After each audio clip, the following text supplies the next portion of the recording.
McCarthy calls for pulling back billions of dollars in unused COVID relief and IRS funding, ending the federal student loan repayment freeze in August, and preserving Social Security, Medicaid, and veterans benefits. The bill now Senate-bound, where it faced bipartisan backlash before even formally arriving on the chamber floor. That chamber now has 4 days to pass it before the Treasury Secretary warns the U.S. could run out of money to cover its bills. So how did Utah's congressman vote on the debt ceiling bill? KSL News Radio's Adam Small continues our team coverage. Adam? Tim, all 4 of Utah's House reps, Blake Moore, Chris Stewart, Burgess Owens, and John Curtis, voted in favor of the debt ceiling bill. Representative Blake Moore actually stepped away from the House floor just minutes after casting his vote to speak with KSL at night. I got to the point where I was like, I agree with everything in this bill. Would I want more? Absolutely. But I feel like I'm going to finally use my vote as a yes vote to be productive and actually, go for something. Representative Curtis issued similar sentiments about spending bills in a statement he sent out last night. Representative Owens tweeted, quote, "While it doesn't include everything the House GOP fought for, this compromise stops Washington's spending habits." Reporting live, Adam Small, KSL News Radio. Utah's 2 senators are split on their opinion of the new debt ceiling deal now that it's headed to the Senate. KSL News Radio's Peter Johnston joins us live. Peter? Amanda, Senator Mike Lee is calling the Fiscal Responsibility Act passed by the House last night a missed opportunity. The senator says while House leaders promised the bill would reduce $1.2 trillion over the next day in the national deficit, most of the spending cuts that would get us there are a mirage. Senator Mitt Romney, on the other hand, says that the deal is, quote, good for the country in that it prevents a default and subsequent financial meltdown while also limiting spending. We'll have more on their takes on this new bill coming up later this morning. Reporting live, Peter Johnston, KSL News Radio. And be sure to stay with KSL News Radio as we closely follow the debt ceiling bill, and we'll break in with any updates. The winners of the Ballpark Next contest are being announced, and we get the details from KSL News Radio's Mark Jackson. Salt Lake City Mayor Aaron Mendenhall announced winners in 3 categories. The winning concept submitted by a professional comes from Team Tessa Arneson, a women's sports hub that includes regulation softball fields. She Plays Here focuses on creating vibrancy through community-focused uses, commerce and walkability from women's sports to a concert venue. The student winners from Utah State University, their concept, the Urban Forest, includes converting ballpark seating and field into a walkable gathering place and performance venue. A sky garden is the winning resident idea submitted by graphic designer Oscar Arvizu that involves an elevated garden surrounded by a ground-level splash pad that can convert to a live performance venue. Mark Jackson, KSL News Radio. From writing essays to creating unique art, now AI is helping keep schools safe in shooting situations. KSL News Radio's Alessandra Harris has details. Zero Eyes and Ajax Aim are 2 companies that provide near immediate alerts to local officials in emergency situations. Zero Eyes uses existing security cameras and AI to detect potential firearms, which are then confirmed by military veteran operators, which Zero Eyes Chief Strategy Officer Kieran Carroll says is one of the most important steps. So the human in the loop for us is very important because we never want false positives to go on to the end user. Once verified, alerts are sent to local officials, all within 3 to 5 seconds. Ajax Aim provides school officials with the technology to confirm they are in an emergency situation and keep in contact with local officials to reduce response times and save lives. Alessandra Harris, KSL News Radio. The Labor Department releases its weekly jobless claims report this morning. Aside from the occasional increase, first-time jobless claims have been falling steadily for a while, despite economists' predictions that the labor market would finally slow down. Last week's report showed a drop of 4,000, and claims for the prior 2 weeks were also revised sharply lower. First-time claims are considered a proxy for layoffs. The numbers showing hiring remains strong. ABC's Daria Albinger reporting. First Look Traffic, and we say good morning to Heather Kelly. How are you, Heather? Things are going really well, Amanda. We've got good speeds on the roadways, not a lot of traffic, and no accidents reported on city streets or major freeways. So that's the best way to start the drive. Heather Kelly in the KSL Traffic Center. Amazon has agreed to pay more than $30 million after being accused of using Alexa and Ring doorbell cameras to collect voice and video data on adults and kids. With Ring, the FTC claims the company lacked basic security protections, allowing employees access to customers' videos and allowing hackers to gain access to more than 55,000 accounts. Amazon claims they never violated the law, saying our devices and services are built to protect customers' privacy and to provide customers with control over their experience. ABC's Andrea Fujii reporting. Pride Month begins today, and some businesses that traditionally embrace the month are rethinking their strategies. In recent weeks, Kohl's, Bud Light, and the Los Angeles Dodgers have experienced backlash for LGBTQ-related marketing promotions. And this week, Chick-fil-A, which has been a darling of some on the right, now accused of going woke after conservatives drew issue with the hiring of a vice president of diversity, equity, and inclusion, a hiring which happened a few years ago. ABC's Rhiannon Alley reporting. Officials at the Timpanogos Cave Trail are taking extra time to prepare before opening. We get the details from KSL News Radio's Michael Cummett. The steep trails leading up to the Timpanogos Cave make for a challenging hike, but the snowmelt has made it dangerous. We had to work slowly in the beginning because when we started clearing the trail at the end of April, it was still very avalanche prone. Trail Program Manager Cammie McKinney says several key parts of the hike need to be repaired before opening. We just need to make sure the trail surface is repaired and that more importantly, and most importantly, is that rock curtain is repaired. McKinney says the trail should be open by mid-June, but she encourages hikers to get out and soak up the sun on other trails. Michael Cummett, KSL News Radio. We have no crashes or slowdowns on the roads to tell you about at this early time on a Thursday morning. We'll check traffic and weather together coming up next. Breaking news is just one ask away. Playing KSL News Radio. Last summer's heat was an anomaly. This could also bring with it a chance for flash flooding. In your home, tell Alexa, play KSL News Radio. Then listen in your car at 102.7 FM. Calling all Utah locals. See the Southwest by rail on board Rocky Mountaineer. They've extended their latest offer until June 30th. Save up to $1,200 per couple. Visit RockyMountaineer.com to book. At Grainger, we're for the ones who pay attention to every little detail. The ones who fuss, tinker, and sweat the small stuff. Because you know the tiniest thing can make the biggest difference when it comes to keeping business moving. We get it. We're the same way. Offering access to product experts to help you quickly and easily find what you need. So whatever your industry, you know you're always getting professional-grade products. Call, click Grainger.com, or just stop by. Grainger, for the ones who get it done. Attorney Joe Cordell. Divorce forces a father to focus on what's most important, his children. You may no longer be a husband, but you'll always be a dad. In the divorce process, this comes down to three key concerns: physical custody, decision-making, as well as financial support. Each of these is important, and it's important that you choose a lawyer that cares as much about these issues as you do. Schedule an appointment with one of Cordell & Cordell's Salt Lake City area attorneys. 910 West Legacy Center Way, Suite 120, Midvale, Utah, 84047. CordellCordell.com. I'm Andy Farnsworth. And I'm Kellyanne Halverson. And we're hosts of KSL's Fan Effect podcast, and we're excited to share with you our knowledge and arguments on everything pop culture and fandom. Listen regularly on your favorite podcast platform. And remember, that's Fan Effect with an E. We were told it would happen just in the nick of time, and that debt limit deal is out of the House now and on its way to the Senate. Today is June 1st. And today is June 1st, although we've been told June 5th now is that magic date. So what's going to happen in the Senate? It's something we're going to keep a close eye on for you this morning here on KSL. 5:09, time for that look at traffic and weather together, which we do every 10 minutes on the 9. It's brought to you by Granite Credit Union, helping members since 1935. Here's Andy.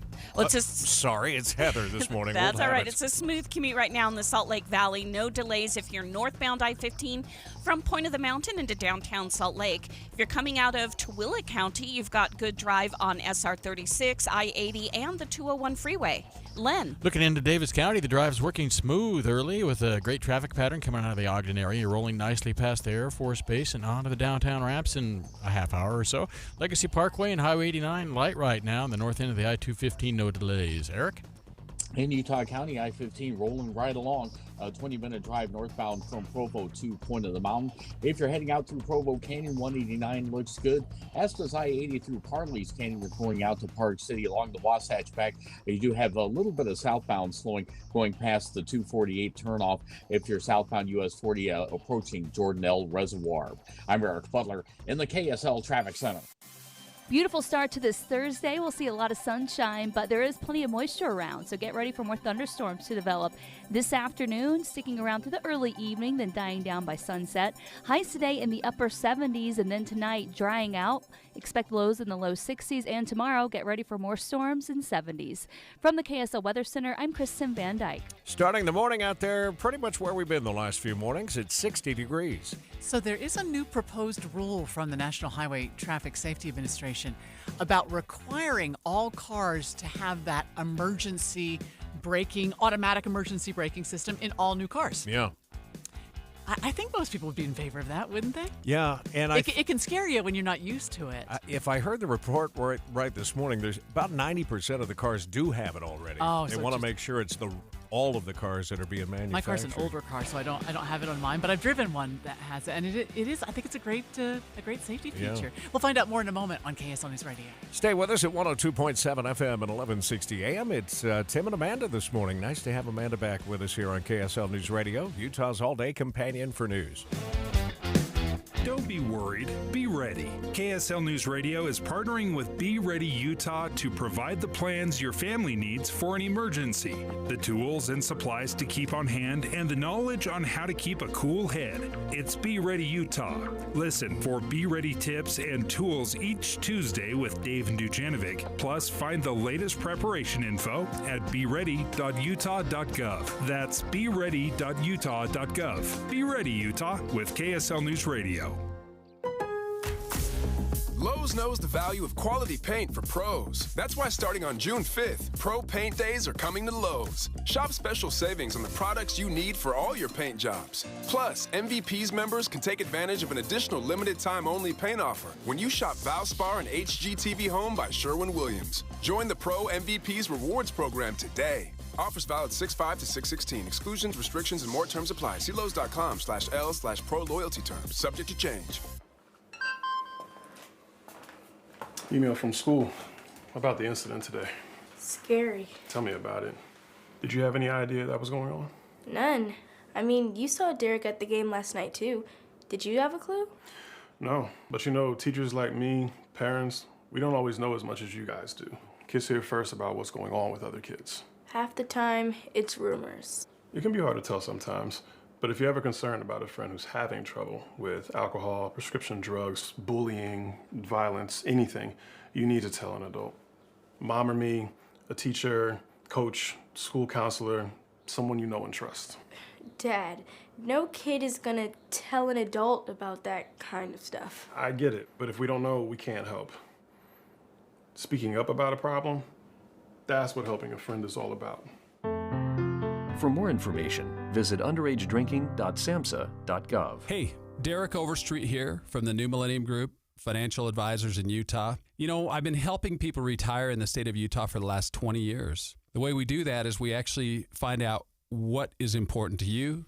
We create a step-by-step plan that takes into consideration your income, your debt, whether you want money from real estate, stock market, annuities, life insurance, whatever. If you want to deal with professionals, people that are fiduciaries and have a legal responsibility and obligation to do what's in your best interest, give my team a call at 888-999-6370. That's 888-999-6370. Or go to my website, utahsfinancialplanner.com. If you'd like to retire 3 to 5 years before you thought it was possible, give my team a call right now. 888-999-6370. That's 888-999-6370. Good morning, KSL News Time, 5:14.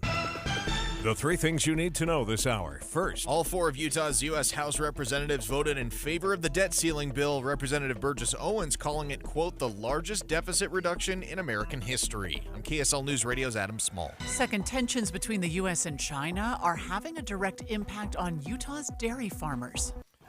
Third, let's get a look at traffic and weather together. Well, the few cars that are out on the roads are moving at freeway speeds right now. No accidents on city streets or the freeway, so you've got a good start to the drive and everybody should play nice with each other. Heather Kelly in the KSL Traffic Center. More thunderstorms this afternoon, highs in the upper 70s. From the KSL Weather Center, I'm Kristen Van Dyke. And right now it's 60 degrees. With KSL's top national stories. From ABC News, I'm Derek Dennis. Another deadly Russian missile attack on Ukraine. Overnight, at least 3 killed, including a 9-year-old girl in Kyiv. Here in the U.S., relief over the debt ceiling. House lawmakers voting to raise the debt limit for 2 years, ensuring the government can keep paying its bills, including Social Security, government payrolls, and other critical obligations. In the end, it wasn't even close. Yeas are 314, the nays are 117. Both parties in the House uniting to pass the bipartisan debt ceiling bill, but 71 Republicans and 47 Democrats voted no. Republican Nicole Malliotakis. We need to avert a default that would stop checks to our seniors, benefits for our veterans. U.S. Senate leaders say they will try to pass the same bill before the weekend. Andy Field, ABC News, Washington. Breaking last night, former President Trump called on tape sources say admitting to keeping a classified document after leaving office. The audio was recorded in the summer of 2021, more than a year before FBI agents searched Trump's Mar-a-Lago resort, seizing more than 100 classified documents after Trump's team failed to comply with a subpoena. The recording also reportedly includes Trump saying he was not sure if he could declassify records after leaving the White House. ABC's Andrew Dimbert. The Labor Department releases its weekly jobless claims report this morning. ABC's Daria Albinger with a preview. Aside from the occasional increase, first-time jobless claims have been falling steadily for a while, despite economists' predictions that the labor market would finally slow down. Last week's report showed a drop of 4,000, and claims for the prior 2 weeks were also revised sharply lower. First-time claims are considered a proxy for layoffs, the numbers showing hiring remains strong. Economists say the job market will eventually feel the effects of a troubled economy. No baby boom during the pandemic. The CDC says births were flat last year in the U.S., with fewer babies born than before the COVID-19 crisis. You're listening to ABC News. Federal regulators are out with a new rule that would require all new cars to have emergency brake systems. Joining us live on the KSL Newsline is ABC News correspondent Jim Ryan. Tell us about this proposed rule, Jim. Well, it's coming out of the National Highway Traffic Safety Administration, the regulators there, who are suggesting that automatic braking systems, the kind that many luxury cars have now, would be a good idea in all cars, new cars and light trucks, both high end and low end. And that suggests that could save something like 360 lives every year, nearly one life a day saved by this kind of technology, and that thousands of injuries and car crashes in general could be avoided if every car were equipped with these automatic emergency braking systems. I would imagine one of the concerns, Jim, is what that does to the price of a car that many think is already unaffordable. Yeah, absolutely. And I suspect that's one reason that it might be challenged, at least by some of the automakers, because the average car prices right now stand at something like $36,000 for a standard car, something like $48,000 for luxury cars. And this would tend to raise the price as well. A couple of years ago, someone looked at it about $2,000 or more for these vehicle systems. But NHTSA itself has found that adding an AEB system would cost you and me, the buyer of that car, between $70 and $316. So the price might not be prohibitive. When did manufacturers first develop this technology? I'm not even aware of how long they've been in vehicles. Yeah, it's been probably about 10 years. Toyota, way back in 2015, said that its 2016 RAV4 would have this equipment available for about $300 for those vehicles. And of course, what it does, it uses lasers and cameras and sensors there to tell you, either with a warning, with a beep or something, that you're getting too close or that you're coming up too fast on the next vehicle. And then if you don't brake, the vehicle itself slows itself down. I thought I heard this morning that 90% of the cars already have it. Is that right or no? No, that's not quite right. I mean, the percentage is going up every year, but for now, it's primarily something that you're going to find in higher-end cars and trucks. Interesting, Jim. Thank you. All right. That's the In-Depth at 15 and 45. 5:19 now. Traffic and weather together every 10 minutes on the 9s. Brought to you by Granite Credit Union, helping members since 1935. Heather?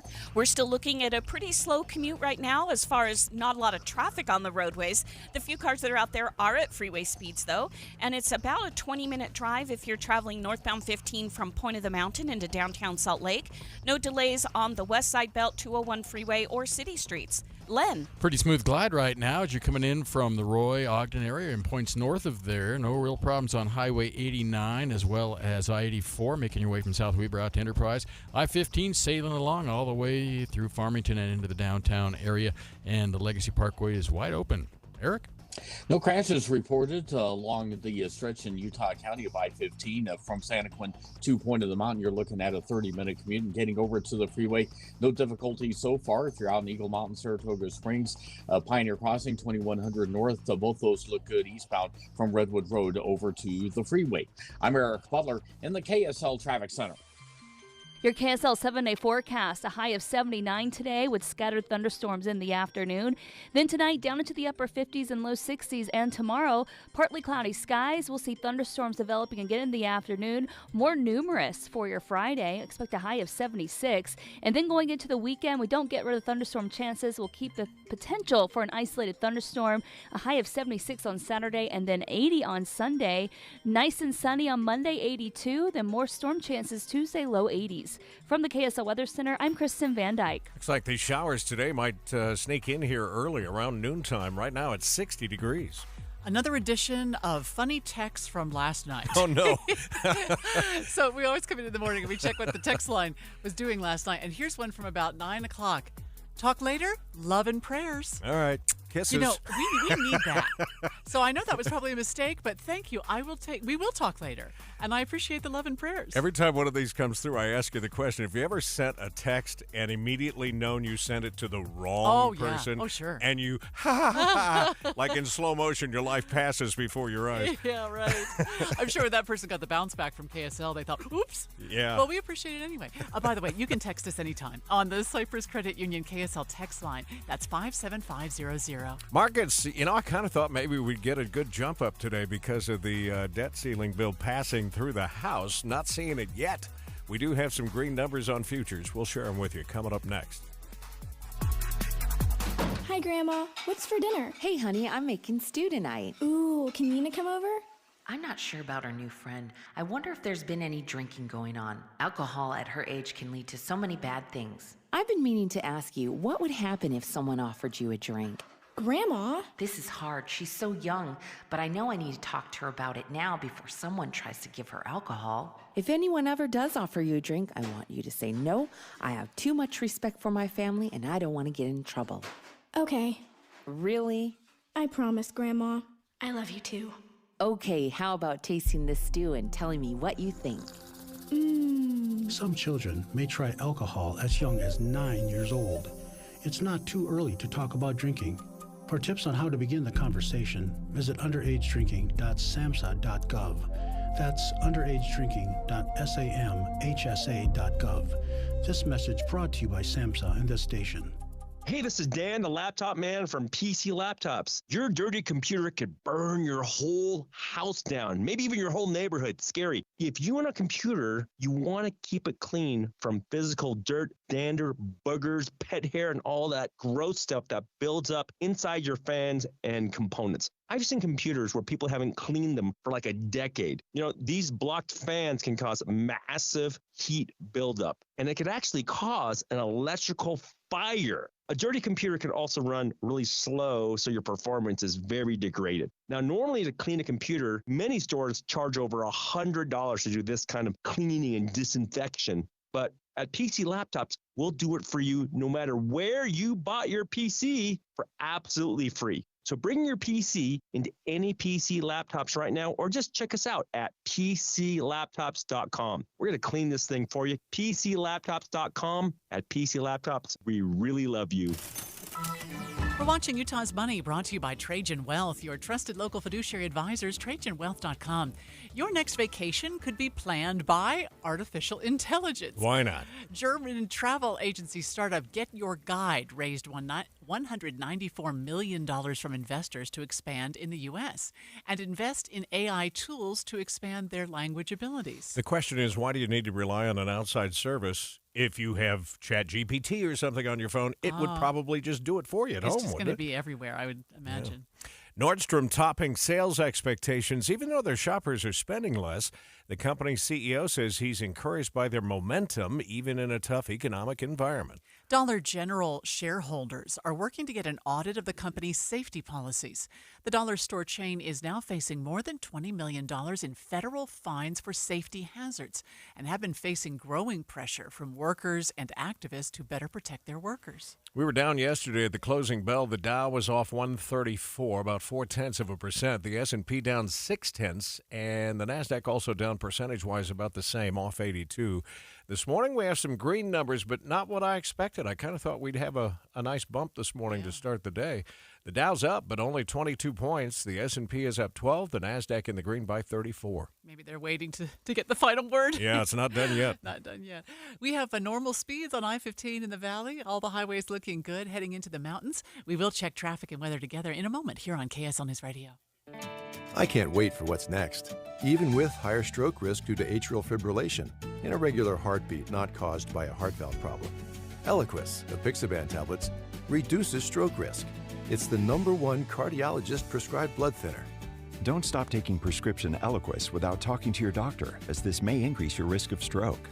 Eliquis can cause serious and, in rare cases, fatal bleeding. Don't take Eliquis if you have an artificial heart valve, abnormal bleeding, or have antiphospholipid syndrome. While taking, you may bruise more easily or take longer for bleeding to stop. A spinal injection while on Eliquis increases risk of blood clots, which may cause paralysis, the inability to move. Get medical help right away for unexpected bleeding or unusual bruising, or if you have tingling, numbness, or muscle weakness. It may increase your bleeding risk if you take medicines such as aspirin products, NSAIDs, SSRIs, SNRIs, and blood thinners. Tell your doctor about all planned medical or dental procedures. Learn more at Eliquis.com or call 1-855-ELIQUIS.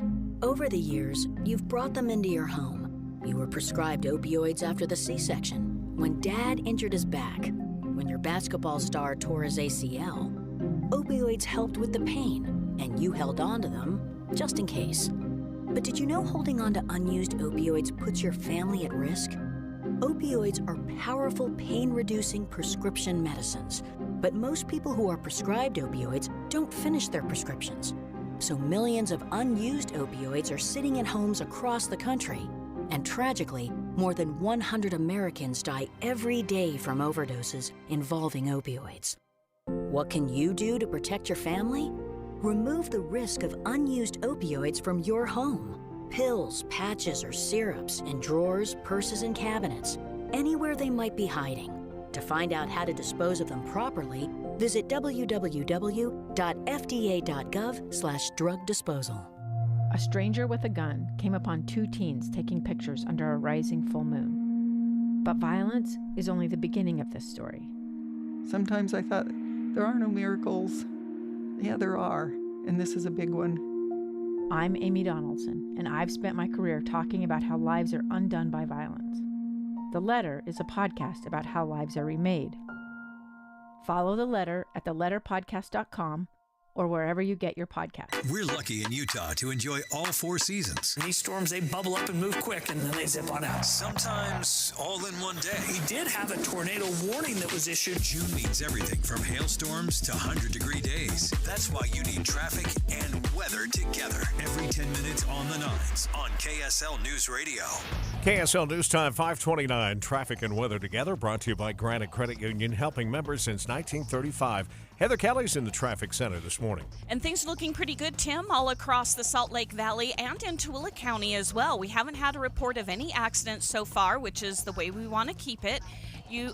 Actually, I spoke too soon. We do have a crash just popped up on the 201 freeway. It's heading westbound in Magna, right around 6800 west, but I'm not seeing any delay yet. We'll try to get a camera on that. But otherwise, you're going to have good speeds on I-15 in the West Side Belt. Len. Driving in style this morning, coming out of Weber and Davis counties, past Clearfield and the Air Force Base to Kaysville and Farmington, and onto the Salt Lake downtown ramps with no problems. The north end of the I-215 is good shape from North Salt Lake into I-80.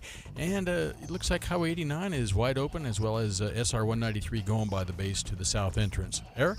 Len Thomas, looks good on the East Belt, northbound from Cottonwood Heights up to the mouth of Parley's Canyon. Along the Wasatch Back, no problems between Heber City and Park City, not northbound. And then the I-15 looks good in Utah County. Eric Butler in the KSL Traffic Center. Let's get a look now at the weather forecast. We do have lots of rain for the next 4 days. About a 50% chance of thunderstorms each day for the next 4, and some more later on for the start of next week as well. Today's high should be 79 degrees, a little cooler for Friday and Saturday, 76 for a high, up to 80 on Sunday, but that rain sticks around.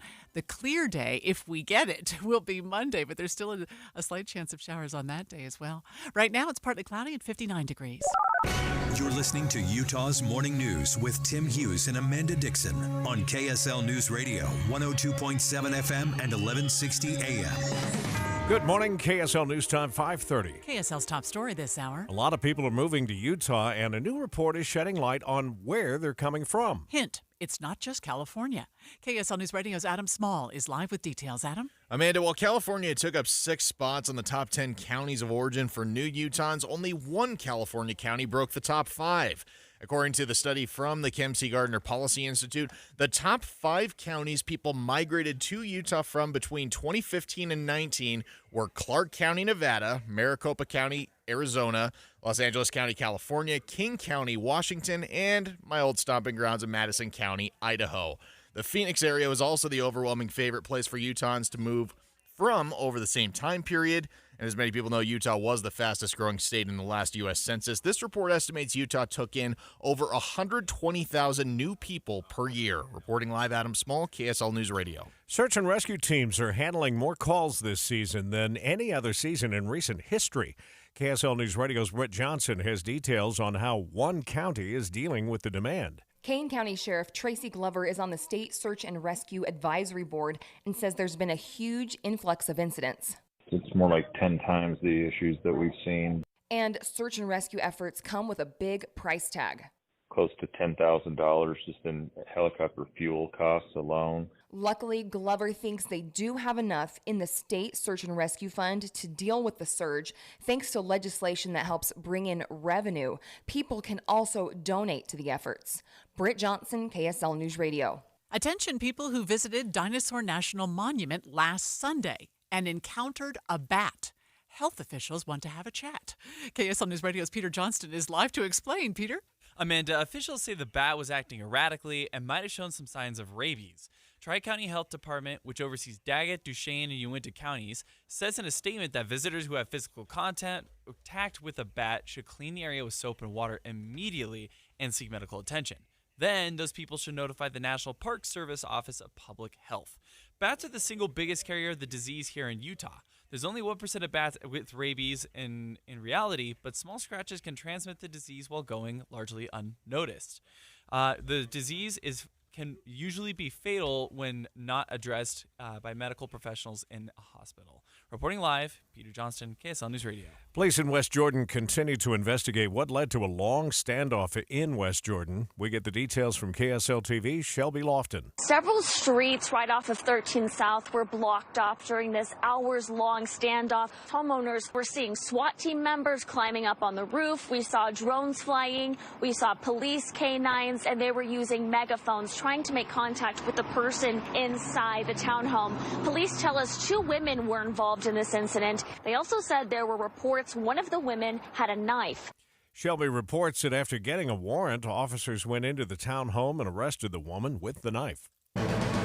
KSL's top national stories this hour. The debt ceiling bill is headed to the Senate after passing the House. Consider it a bipartisan debt limit breakthrough after weeks of stalled negotiations, a bitter standoff between the White House and Republican leadership. The House has officially passed a bill that would suspend the debt limit and avoid a catastrophic default with just days to spare. 314 members of the House voting for this bill that would claw back billions of dollars in unspent COVID funds and IRS funding. It would also impose stricter work requirements for some older Americans on food assistance, as well as increased defense spending. It would also cut the deficit. ABC senior congressional correspondent Rachel Scott reporting from the Capitol.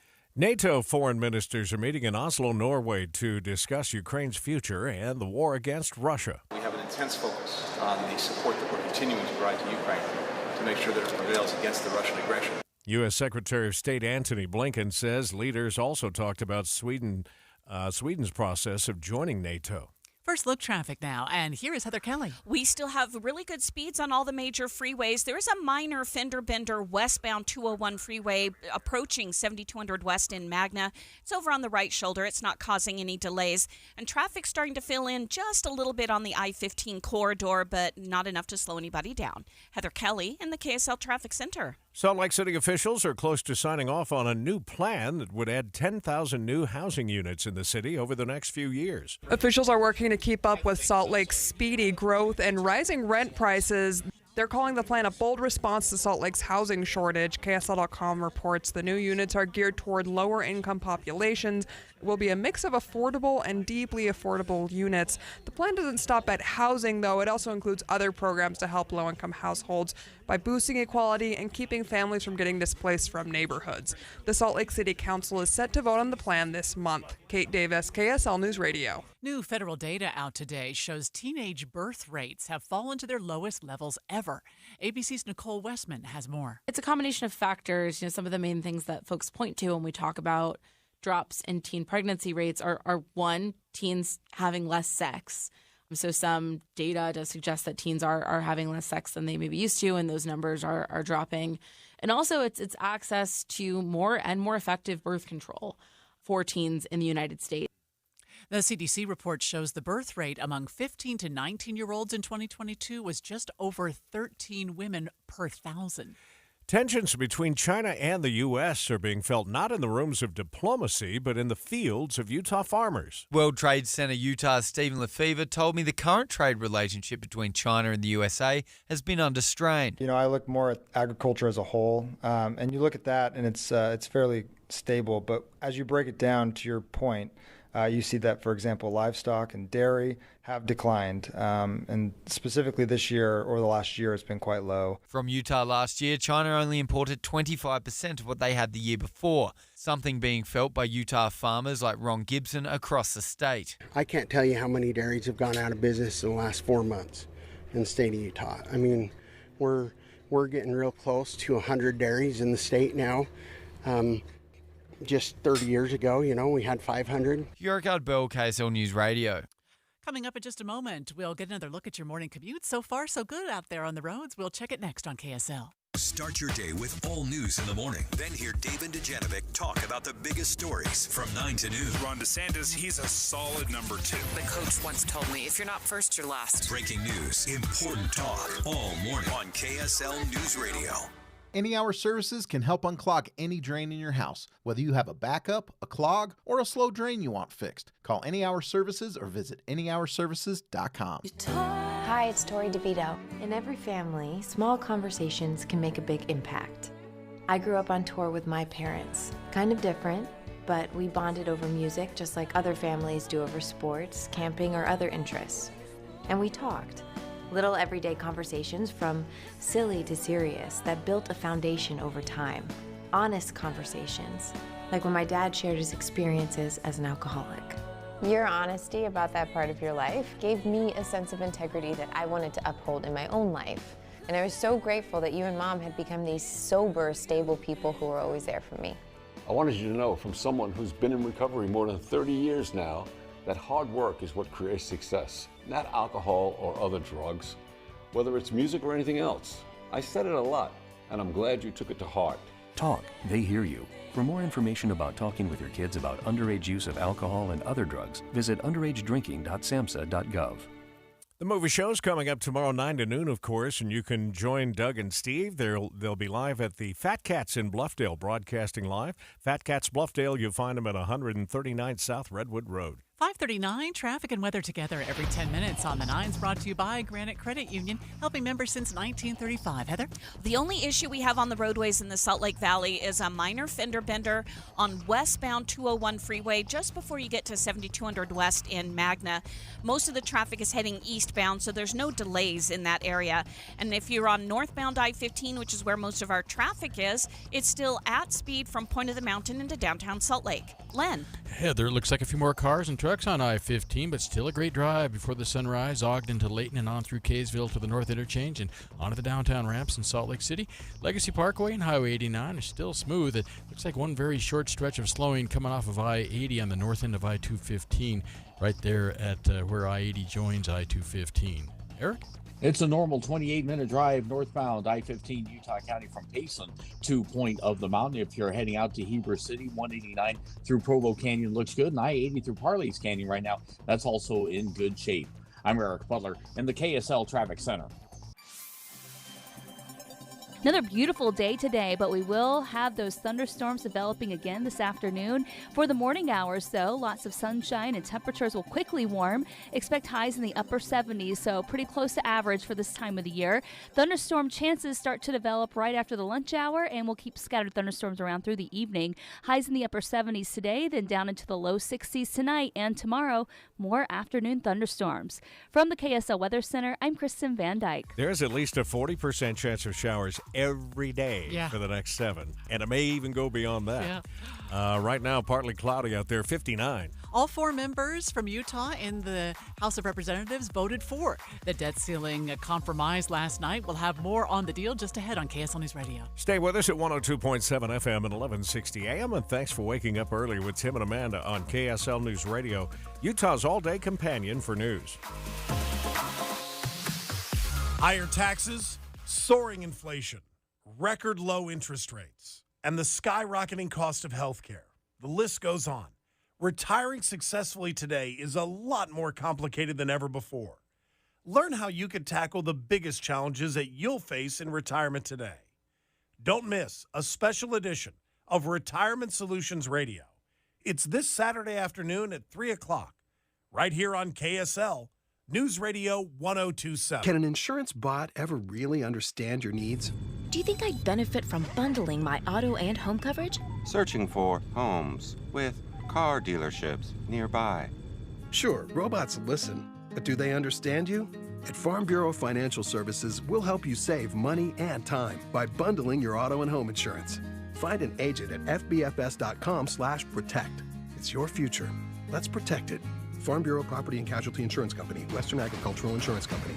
Most of us like to be out in the sun. That's why sunscreen and other safety measures are key to protecting your skin from aging and cancer. The FDA recommends using a sunscreen with a sun protection factor, or SPF, of 15 or higher. Also, look for broad spectrum on the label. That means both harmful ultraviolet A and B rays are blocked. UVA rays age the skin, UVB rays burn, and both cause cancer. But the perfect sunscreen doesn't count if you use it wrong. Don't need sunscreen on a cloudy day? Wrong. 80% of UV rays still get through the haze.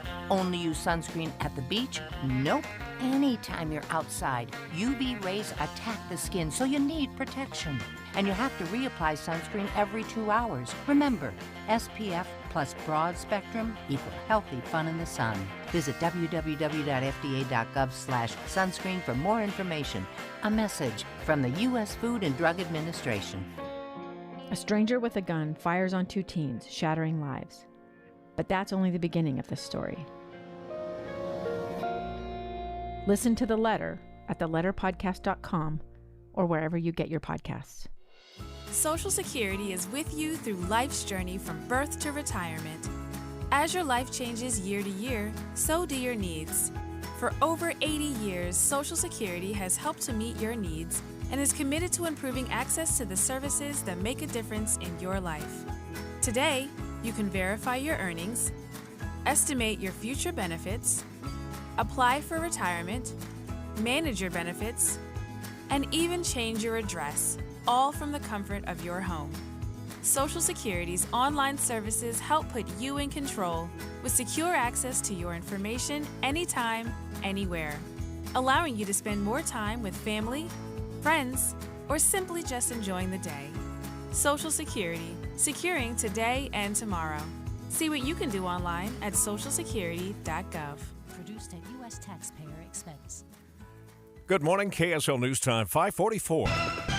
The three things you need to know this hour. First, Utah's senators are split on the new debt ceiling deal, with both wanting more spending cuts, but only Senator Lee signaling he'll oppose it. I'm KSL News Radio's Peter Johnston. Second, health officials are trying to track down people who visited Dinosaur National Monument on Sunday because of a diseased bat. Third, it's traffic and weather together. Well, traffic is filling in on the I-15 corridor both directions getting into downtown Salt Lake, but so far not enough traffic to slow anybody down, and just a minor accident on the 201 freeway westbound in Magna. Heather Kelly in the KSL Traffic Center. We'll start off sunny, but we'll finish with more afternoon thunderstorms. From the KSL Weather Center, I'm Kristen Van Dyke. And right now downtown, 59 degrees. With KSL's top national stories. Caught on tape, sources say former President Trump admitting to holding on to a classified document well after leaving office. Trump allegedly indicated during the recording he knew the document in question was secret, the sources said. The alleged recording could be a crucial piece of evidence as the special counsel assesses whether Trump violated any federal laws or put national security at risk. The former president has insisted that the documents were automatically declassified. ABC's Pierre Thomas. It's worth noting other White House occupants have also had classified documents in their possession, including President Biden from when he was vice president. There's less danger of a debt ceiling default this morning. House lawmakers voting to raise the debt limit for 2 years so the government can keep paying its bills. Now the Senate takes up its own vote before Monday's default deadline. The Labor Department releases its weekly jobless claims report this morning. Last week's report showed a drop in first-time claims, an indication hiring remains strong in a troubled economy. I'm Derek Dennis, ABC News. KSL News time is 5:45. We're joined now on the KSL Newsline by the crime and terrorism analyst with ABC News, Brad Garrett. Brad, I'm not sure which topic you're talking about today. Do we have Brad? Yeah, I'm right here. Sorry. Brad, I'm not sure which topic are you covering today? I can cover the artificial intelligence and how it may be running out of control. Oh, good. Yes, please. Or it could be. Okay. Yeah, we have been talking about this on the air in a number of aspects, how AI is affecting things. But yeah, I read a column this morning in the Wall Street Journal that said, in order to prevent the extinction of mankind, and I thought that's pretty strong language. Speak to that, please. Well, so if you, let's just start with for 5 seconds. The guy who created the godfather of artificial intelligence, who's a super scientist, super smart guy, I think conservative, level-headed, leaves his job at Google because he's so concerned about AI getting out of control without certain guardrails placed on it. I mean, think about it this way, and these are my words, not his, that if you create a computer and programming that's smarter than we are, and then you allow the computer to write the code for whatever topic it might be on, and then implement the code. I mean, it does sound like something out of the Transformers movie or something like that, but that's what he's saying could happen if we don't create some sort of regulation or, my term, guardrails on this stuff, which won't be perfect, obviously, because there's hackers of the world, there's terrorists of the world that will try and probably at some point get their hands on this stuff. But he's saying that Google, Microsoft, the companies that are pouring a lot of money into this, because AI does an unbelievable number of positive things. I mean, from medical research to it goes on and on and on. But there's this whole dark side if, in fact, we give, in effect, these computers too much power. And he sees us going that direction if we don't slow down. I'll tell you what bothers me a little bit after watching some of the congressional testimony where these warnings were being made. Watching the questioning of our elected officials was quite uncomfortable because it's obvious they don't know as much about this as the AI developers do. So it would seem that they'd be the best ones to give us what those guardrails should look like. There is no doubt, and they could. This has to be, Tim, a collaboration between Microsoft, Google, some other AI-driven companies, along, obviously, with Congress. It's basically they're going to have to sort of take Congress's hand and walk them through this. But, they have to be aware that this is a huge problem that's getting probably weekly much bigger. And we don't know if they're there yet or not. Is there actual talk about a point at which AI would stop taking direction from human beings? Yes. Oh, really? Yes. And I think that's why people like Jeffrey Hinton, he's the godfather of AI. I think that's where he says we'll be in really big trouble. Think about this quickly. If, in fact, that the computers are telling us that the Russians have just launched a bunch of missiles, and that the computer then decides how we go after those missiles. Well, let's say the first part of that's not accurate. The computer didn't analyze it correctly. So we end up in a war with somebody, or we fire on somebody, or destroy something where the intelligence actually wasn't accurate because you don't have the human factor involved in making the decision because it's so fast. Computers can do things so much faster. Things even today in a positive world that takes folks 2 or 3 weeks to create something, whether it's as a coder or whomever it might be, they can now do it in 2 days because of AI, because the AI does sort of all the legwork, hands it to you, you edit it, rewrite it, whatever it might be. So think about the scenarios in law enforcement of creating all sorts of havoc. I mean, what could North Korea do with this stuff? I don't even want to think about it. Yeah, I keep thinking back to Space Odyssey, that movie, where Hal takes over the space station or the space. The helplessness of that moment is crazy. Right. And what these guys are saying is we could get to that point. Yeah. We always appreciate your expertise, Brad. Thank you. ABC News crime and terrorism analyst Brad Garrett with us on the In-Depth at 15:45. All right, time for that look at how the roads are doing to start this Thursday morning. Traffic and weather together, brought to you by Granite Credit Union, helping members since 1935. Heather Kelly is in the traffic center. Well, Tim, roads are doing pretty well right now in the Salt Lake Valley. Your most traffic that you'll see is northbound I-15 coming over the point of the mountain from Utah County into downtown Salt Lake, but there's still not enough traffic yet this morning to slow anybody down. We are starting to see traffic back up a little bit on Bangerter Highway heading north at 3500 south. That can be typical this time of the morning. And then it's just the 201 freeway, a small fender bender we've got going on. Westbound 201 at 7200 west in Magna. Len. On your way with good tempos, heading to Salt Lake City from Willard Bay and on through Weber County, in good shape to Kaysville and onto the Salt Lake City downtown ramps. Also looking pretty good on Legacy Parkway as well as Highway 89. Eric? It's a 20-minute drive northbound from University Avenue in Provo northbound up to Point of the Mountain, and the major city streets getting over to the freeway also looking good in Utah County. I'm Eric Butler in the KSL Traffic Center. Your KSL 7-day forecast. A few thunderstorms again this afternoon, highs in the upper 70s, then down into the low 60s tonight. Tomorrow, a high of 76. We will see more thunderstorms, and they will be a little more widespread for your Friday afternoon. Saturday, a fewer thunderstorms with a high of 76, and then Sunday, a stray thunderstorm with a high of 80. Low 80s next week with sunshine on Monday. From the KSL Weather Center, I'm Kristen Van Dyke. And right now, it's 59 downtown. The 7-day forecast brought to you by Performance Automotive Bountiful. What if it's going to be the same kind of drama on the Senate side as it was on the House side for this vote to come on this debt ceiling bill? Well, if they want to fly home tonight, they're going to have to rein in the drama. Yeah. But if they want to stay until tomorrow, it's that, what does that Boyd say all the time? It's the jet fuel. Nothing like the smell of jet fuel to get things done in Washington. Just like we did yesterday, Jeff Kaplan's Afternoon News will be on top of it today. And last night, KSL at Night was live for you for the first time, I think, between 7 and 9 o'clock. We'll be following it in Washington, and with the help of ABC, be bringing you the very latest information. So make sure you're with us all afternoon long here on KSL. Our news time is 5:53. When it comes to vaping, the truth can get clouded. So let's make it clear. Vaping is not safe for kids, teens, or young adults. It's just not. Because vaping can put microscopic particles into your lungs. And dangerous things like metals and volatile organic compounds into your body. And nicotine, the same highly addictive substance found in regular cigarettes. Nicotine can harm a person's brain development through their mid-20s.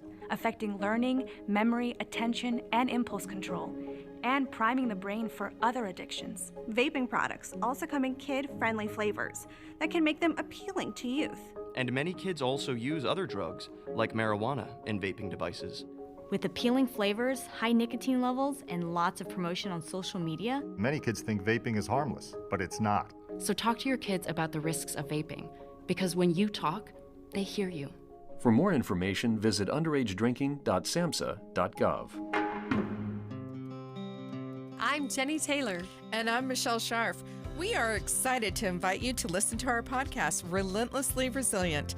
Each week, a guest shares their own powerful stories of enduring challenges and the tools of resiliency they have learned along the way. Sometimes it's the small steps of finding their support system, knowing that they're loved, and being kind to themselves. And what I love is that we can see everybody has a story, something they've been through, lessons they've learned, something to share and add to this conversation. We all come away uplifted and enlightened and really educated on certain steps we can take and tools we can develop ourselves so that we can also move forward and live our best lives. Find us on KSLpodcast.com, the KSL News Radio app, or your favorite podcast platform. And remember, whatever you do today, remember to be kind. You have no idea the struggles other people are dealing with in their lives. Watching Utah's Money brought to you by Trajan Wealth, your trusted local fiduciary advisors, TrajanWealth.com. The EPA is spending $65 million on cleaning up abandoned uranium mines on the Navajo Nation. KSL.com reports that 500 abandoned mines litter the area. The federal government will work with engineering company Tetra Tech and say it's committed to employing Navajo-owned businesses to help boost the local economy. 6 Sonic drive-in restaurants in Nevada are paying over $70,000 for violating child labor laws. The Labor Department's investigation revealed more than 170 violations, including allowing teens deemed as too young to operate manual deep fryers. Listen to this. It's costing more than ever to get married. CNN reports the average cost for a wedding this year, $29,000. Inflation and higher demand for wedding decor and favors are just a few reasons for the $1,000 jump compared to last year. Let's see. Would you like a nice wedding or a down payment on your house? Let's get a look at your money at this moment. The futures are up just slightly. Dow futures up 2. That's just a fraction. S&P is up 7. That's 0.2%. The Nasdaq futures up 13. That's 0.1%. Yeah, I'm thinking the Elvis Chapel in Las Vegas would be a good idea. It's the 100-day countdown to Cougar football. Here's BYU insider Mitch Harper. We've reached another mile marker in the countdown to Cougar football. That milestone is early season kickoff times being announced. 4 of BYU's games in 2023 received kickoff times yesterday, and as expected, get ready for some Big 12 after dark. BYU opens the season on September 2nd against Sam Houston. The game will kick off at 8:15 p.m. at LaVell Edwards Stadium. Then in Week 2, BYU has an afternoon tilt with Southern Utah at 1 p.m. After a pair of home games, BYU makes its first trek to SEC country as they take on Arkansas in primetime at 5:30 p.m. 2 weeks later, BYU hosts Cincinnati. It'll take place on the Friday before General Conference, with the kick being a late-night 8:15 showdown. All of the action can be heard here on your legacy home of the Cougars, KSL News Radio. And for an in-depth breakdown of early season kick times around the Big 12, go to KSLSports.com. Countdown to Cougar football, 93 days to go. I'm Mitch Harper, KSL Sports. I'm Dave Cawley, investigative journalist and host of the podcast Cold. In October of 1985, a woman named Cherie Warren left work at a busy Salt Lake City office to meet her estranged husband at a downtown auto dealership. She never made it home. Cherie's car surfaced weeks later in Las Vegas. In the parking lot of a hotel casino. No one knows how it got there. Strange. It was strange. Both Cherie's estranged husband and her boyfriend raised suspicion for investigators. I kind of thought that he might have done something. But no arrests were ever made. In Cold Season 3, we dig into double lives, make new connections in the case, and examine the difficulty raised by reasonable doubt. We want answers just as much as anyone else. They have creeps like that now too, so nothing's changed. That's the new Cold Season 3, The Search for Cherie. Now available anywhere you get your podcasts. Give your savings a boost with 5% APY on a 12-month certificate from Cyprus Credit Union. Learn more at cypruscu.com. Win great prizes from KSL News Radio. This week, win tickets to Switchfoot on the beautiful Letdown 20th Anniversary Tour, November 4th at the Complex. Or win tickets to an upcoming Real Salt Lake home match. Download the KSL Sports app and listen to every RSL match for free. Plus, win tickets to the Dude Perfect Tour, July 20th at Vivint Arena. Get started now by texting the word contest to 57500 or visit kslnewsradio.com/contests. 5:59, traffic and weather together every 10 minutes on the 9s, brought to you by Granite Credit Union, helping members since 1935. Heather? Well, for drivers in the Salt Lake Valley, you still have a pretty good commute. Traffic is filling in, though, on Mountain View Corridor and Bangerter Highway northbound, approaching 3500 south on both roadways. You have a lot more traffic, though, on the 201 freeway coming out of Tooele County, heading into Salt Lake, as well as northbound 15 from Point of the Mountain into downtown. Len? Well, in Weber and Davis counties, a little bit of slowing. It's just stacked up a little bit as you get to the south gate of Hill Air Force Base there, coming off of SR 193 in either direction. Otherwise, the freeway I-15 is in great shape, coming through Ogden and Roy all the way to the downtown ramps. And on the Highway 89 track, there's no problems there. I-84 is looking good as you make your way from South Weber over to Mountain Green. Eric? We got delays southbound I-15 Utah County from 2100 north and Lehigh down to the Lehigh Main Street exit because of a tanker spill. The left lane, occasionally, they're letting traffic go through there, but you've got a lot of slowdowns where we ordinarily don't have anything. Northbound I-15 looks good in Utah County. Fed Up Kitchen's new location is now open in American Fork. Pre-order locally prepared healthy meals at the new Fed Up Kitchen in American Fork. Reach out at fedupkitchen_AF on Instagram. Eric Butler in the KSL Traffic Center. Temperatures are going to hover right around 80 degrees for the next 7 days with a chance of precipitation in the afternoons, starting the morning at 59. KSL FM Midvale, KSL Salt Lake City. Listen on the KSL News Radio app and in your car at 102.7 FM. KSL News Radio, Utah's all-day companion for news. Good morning. KSL News Time is 6 o'clock. This is Utah's Morning News. I'm Tim Hughes. And I'm Amanda Dixon. KSL's top story this hour from ABC News. The debt limit deal easily passed the House with support from both parties when it was brought up for a vote last night. We have team coverage this morning, starting with ABC's Justin Finch in Washington, D.C. Yeas are 314. The nays are 117. The bill is passed. A true bipartisan effort with 165 Democrats and 149 Republicans voting yes, delivering almost 100 more votes than needed to pass the deal struck between the president and the House Speaker. In a statement, President Biden salutes the House vote, calling the budget agreement a bipartisan compromise and saying it protects critical programs that millions of hardworking families, students, and veterans count on. Utah's members of the House saw eye to eye on the debt ceiling bill. All four voted in favor. KSL News Radio's Adam Small continues our live team coverage this morning. Adam? Tim, Representative Blakemore told KSL at Night just minutes after casting his vote last night this was a first for him in Congress. You know, it was the White House, and Senate under one-party rule in my first term, and it was mostly just no votes for me. And I felt like, you know, it's great. I'm doing something. I stand by those votes. Tonight was one of those, I can actually vote for something that is going to change a trajectory. Representative John Curtis said something similar in a statement, saying this is also the first spending bill or debt ceiling increase he's voted for since coming to Congress. Representative Burgess Owens tweeted the bill is, quote, the largest deficit reduction in American history and restores economic sanity in the people's house. Reporting live, Adam Small, KSL News Radio. Senator Mike Lee is the only member of Utah's congressional delegation who opposes the new debt ceiling deal, and he is urging his colleagues to vote it down. KSL News Radio's Peter Johnston continues our team coverage. Peter? Amanda, Senator Lee is not mincing words about how he sees the new Fiscal Responsibility Act. America, a missed opportunity to confront our challenges, an abdication of our responsibility to protect Americans' economic security and well-being. Lee says negotiators did not operate in good faith, which is the exact opposite of what Senator Mitt Romney is saying about the bill.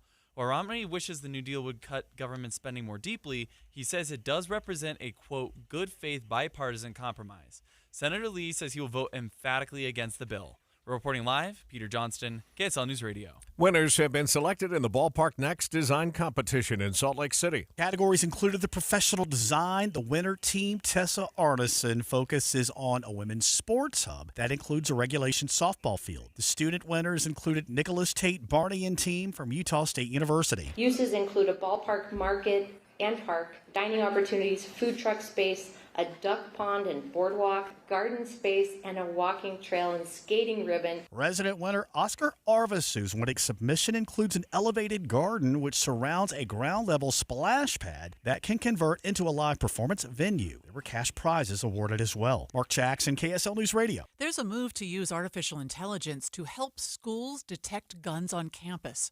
KSL News Radio's Alessandra Harris explains. Zero Eyes and Ajax AIM are teaming up to help several Utah school districts stay safe in emergency situations. Zero Eyes uses existing security cameras, artificial intelligence, and human operators to detect and verify firearms, then alert local officials, all within 3 to 5 seconds. The program called Ajax AIM allows teachers and other school officials to send real-time alerts and confirmations of emergencies to law enforcement. The hope is that this will reduce false alarms, cut response times, and save lives. The Labor Department releases its weekly jobless claims report this morning. Aside from the occasional increase, first-time jobless claims have been falling steadily for a while, despite economists' predictions that the labor market would finally slow down. Last week's report showed a drop of 4,000, and claims for the prior 2 weeks were also revised sharply lower. First-time claims are considered a proxy for layoffs, the numbers showing hiring remains strong.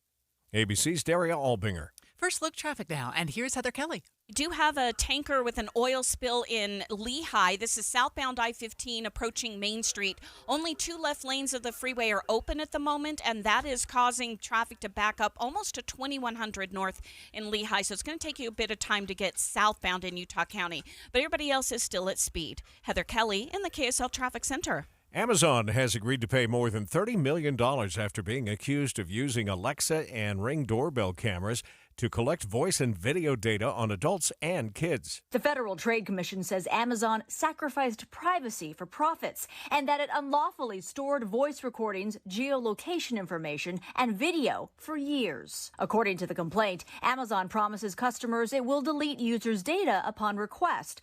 But until September 2019, Amazon is accused of keeping children's Alexa voice recordings indefinitely unless a parent actively deleted them. And even when Amazon did erase it, the company often kept the transcripts, violating the Children's Online Privacy Protection Act. That's ABC's Andrea Fujii. Pride Month kicks off today, and some businesses that traditionally embrace the month are rethinking their marketing strategies. Just last week, Target pulling some of its Pride merchandise from its stores after reporting some employees experienced threats from customers. Target's decision inciting outrage from the LGBTQ community and allies, including a designer whose products were pulled. It's completely fine to profit off of us, to stick with the rainbow capitalism and to focus on the pink dollar. But the second it gets hard, if you're going to jump ship, that's a very dangerous thing to tell people. Target reaffirmed its commitment to the queer community following the controversy. ABC's Rhiannon Alley reporting. People hoping to hike the Timpanogos Cave Trail will need to wait a few more weeks. KSL News Radio's Michael Commit explains. With the snow melting, the Timpanogos Trail isn't safe to hike and is closed for a few weeks. Trail Program Manager Cami McKinney says the trail's path and rock curtain need to be repaired before anyone attempts the hike. But you can still buy tickets online. Park officials are aiming to have the trail open by mid-June. A spill on southbound I-15 in Lehigh is causing some major backups from 2100 north down to the Lehigh Main Street exit. We'll check that and the rest of your commute coming up next. Boyd Matheson helps you to think about the news differently. There should never be a threat of a government shutdown. The way you prevent that is for Congress to do its job. Join an elevated conversation. Inside Sources from 1 to 3. Then Jeff Kaplan and his Minute of News on the drive home on KSL News Radio.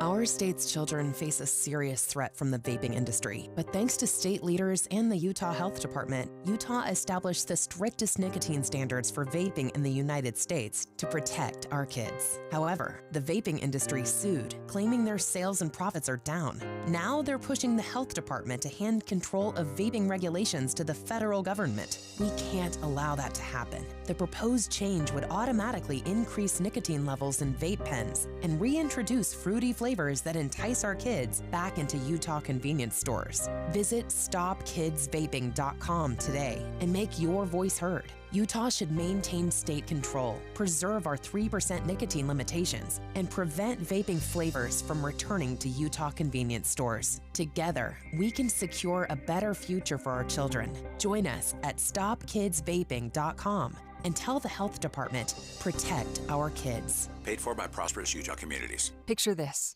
a warm summer evening, the sun setting behind the mountains, blankets being laid out on the cool grass, and world-class music. It's the Utah Symphony's Deer Valley Music Festival, and you're invited to escape into the music. With 12 concerts at Snow Park Amphitheater featuring country pop sensation LeAnn Rimes, the movie music of John Williams, alt-rocker Ben Folds, and the Beach Boys. Tickets are on sale now at DeerValleyMusicFestival.org. The sun is hanging in the sky ready to set. Blankets are spreading out across the cool grass. A slight mountain breeze can be felt as picnic baskets begin to open. It's the Utah Symphony's Deer Valley Music Festival, and you're invited to escape into the music. With 12 amazing concerts at Snowpark Amphitheater featuring hit headliner artists and everything from classical to classic rock, there's something just for you. Tickets are on sale now and going fast at DeerValleyMusicFestival.org. And this portion of the news brought to you by the Utah Symphony's Deer Valley Music Festival. Visit DeerValleyMusicFestival.org for information. 6:09, time for a look at traffic and weather together. Sounds like we're in emergency mode here as we head back over to the traffic center. Brought to you by Granite Credit Union, helping members since 1935. Heather? Yeah, this is for Utah County. Southbound I-15 has a tanker that spilled oil. It obviously crashed and spilled oil across the freeway. Now, they did manage to get 2 left lanes open southbound as you approach Main Street in Lehigh. Unfortunately, because only 2 lanes are open, traffic is backed up all the way to 2100 North, and it's pretty much at a standstill through that stretch as everybody has to move over to the left side of the freeway. But if you're northbound I-15 in Utah County, where most of the traffic is, you're still at speed from Payson all the way to the point of the mountain. Len. In the Salt Lake Valley, a minor crash on the right shoulder of the 201 freeway. This is westbound with very minor delays, and I-15 getting busy, but still no delays from the point of the mountain to the south interchange and on to the downtown ramps. The east and west belts are fairly smooth right now, and I-80 is gliding along into and out of the valley. Eric? I-15 looks pretty good southbound from Ogden all the way to downtown Salt Lake City. The biggest slowdown spot in Davis County appears to be at Southgate of Hill Air Force Base for traffic on SR 193. That seems to be affecting the eastbound side a little bit more than the westbound side. Changes are coming to Bangerter Highway, and now is the time to weigh in. Visit udot.utah.gov/Bangerter to learn more. Eric Butler in the KSL Traffic Center. For today, partly cloudy skies. We will have enough moisture in the air to get those afternoon thunderstorms going again. Expect a high of 79 degrees and thunderstorms to die out quickly after sunset. Overnight lows tonight down into the low 60s, and tomorrow we'll see a chance for more thunderstorms with highs in the middle 70s. From the KSL Weather Center, I'm Kristen Van Dyke. More clouds out there to start the morning for sure. It's 59 degrees. There are more weapons made here in the U.S. headed to Ukraine. We'll check in with the America in the Morning's Pamela Furr on that topic just ahead on KSL News Radio. Stay with us at 102.7 FM and 1160 AM. And thanks again for starting your morning with Tim and Amanda on KSL News Radio, Utah's all-day companion for news. You know, when I first heard about Beehive Meals, I thought, oh, here's another one of those meal companies that, you know, is supposedly going to make your life easy. And I was a little skeptical, to be honest. But the fact that it's a Utah company made me anxious to give it a try. We're talking about Beehive Meals here. And they had me right at Mongolian beef stir fry. And what's so great, I don't do any prep. I mean, the other meal services, you got to cut, chop, do all this kind of stuff. The Beehive Meals, these are ready-to-go freezer meals. I pull one out of the freezer, I put it in the crock pot. That's it. And then later on, like in the last couple of days, and I haven't been feeling very great, what a blessing to be able to just pull some salsa verde chicken out of the freezer, put it in the crock pot, and make some rice, and I have dinner. And would you have ever had salsa verde chicken in your life if that wasn't part of the plan? I would have ordered pizza because I wasn't up to cooking. But instead, we had a good family meal. That's the other thing that it becomes so important. But the cost of the meal is also something you should focus on. Less than $3.50 per serving, and they have served now over 1 million meals. It's quite a success. They even have gluten-free and macro-balanced menus for you to choose from. You've got to check out Beehive Meals. You're going to start saving right at the sign-in, because if you type in the discount code KSL, you're going to get $20 off your order, and it's the biggest discount they've ever offered. BeehiveMeals.com. I am a soul line dance instructor. This is Rhonda. I just love dancing, so I was always willing to dance through the pain, but it was really starting to catch up with me. I've had foot pain, leg pain, everything pain. And this is Rhonda's Good Feet story. I was using any and everything that I could to help alleviate the pain. None of that worked. Until... Since visiting the Good Feet store and incorporating the arch supports into my life, I definitely have not felt the pain. I can't even really verbalize just how much better I feel. My mood and my energy has just drastically improved. I'm still actually in awe wearing the arch supports and being pain-free now. I am able to dance longer. Dancing is just a joy. Now that is one heck of a Good Feet story. I do want to tell everyone about it. And now you have. So, yeah. See how we can help you with a free arch support fitting at the Good Feet store. Stop by the Good Feet store in Farmington, Riverton, or Sandy for a free fitting. Call 1-800-NEW-FEET or visit mygoodfeet.com. It doesn't get better than summer camping in Utah, and it doesn't get any bigger than the Utah Summer RV Palooza, presented by Bish's RV. We're bringing the biggest RV show in the region to Layton, June 8th through the 10th. For 3 days only, the Layton Hills Mall is where you'll find a massive selection of top RV brands like Go Play, Ember RV, Forest River, Northwood, and a whole lot more. Get up to 20% below cost on select new 2022 RVs and get 90 days no payments on approved credit for all play and no pay till September OAC. Summer RV Palooza is where you'll find a brand new 26 BH travel trailer. It's high quality at an undeniable value at a sale price of only $19,995. The selection is huge, and so are the trade-in offers. Get max value for your current RV when you trade in at the show. Shop the Summer RV Palooza now at Bishes.com/Utah RV Palooza. 3 days only, June 8th through the 10th at the Layton Hills Mall. Sponsored by Bishes RV. KSL News Time, 6:15. The three things you need to know this hour. First, tensions between the People's Republic of China and the United States government seem to be having real impacts on Utah dairy farmers and the trade of their goods between the two countries. On KSL News Radio's Hugo Ricard-Bell. Second, all of Utah's members of the House of Representatives voted in favor of the debt ceiling deal last night. Third, it's a look at traffic and weather together. And traffic is at a crawl southbound I-15 through most of Lehigh. This is due to a tanker over on the right shoulder, but it looked like it possibly crashed or had some smoke coming out of it at one point. Only 2 left lanes of traffic open as you approach Main Street in Lehigh. Heather Kelly in the KSL Traffic Center. A nice mild start to the day. Get ready for more storms this afternoon and highs in the upper 70s. From the KSL Weather Center, I'm Kristen Van Dyke. And right now it's 59 downtown. With KSL's top national stories. From ABC News. I'm Derek Dennis. It's a race to the finish line over the debt ceiling. House lawmakers voting to raise the debt limit for 2 years so the government can keep paying its bills, including Social Security payments, worker payrolls, and other critical obligations. Now it's the Senate's turn before Monday's default deadline. Any one senator has the power to drag out this fight, but they are under so much pressure to move quickly. Senate Majority Leader Chuck Schumer believes that they do have the votes, but he wants this bill out of the Senate by the end of the weekend. It needs to be on the president's desk by Monday. ABC's Rachel Scott. A bombshell revelation on former President Trump. Sources tell ABC News he was caught on tape, in his own words, admitting to holding on to a classified document well after leaving office. Trump allegedly acknowledging he kept a classified document about a possible attack on Iran, according to sources familiar with the investigation. The recording, sources said, was made during a July 2021 meeting at his Bedminster club that Trump held with 2 people who were helping former Chief of Staff Mark Meadows with his book, The Chief's Chief. ABC's Pierre Thomas. Trump is on the campaign trail in Iowa. His GOP rival, Florida Governor Ron DeSantis, heads to New Hampshire today. More angst in Davenport, Iowa, over the scene of that partial apartment building collapse. Crews using drones to try and find 2 people still believed to be in the building.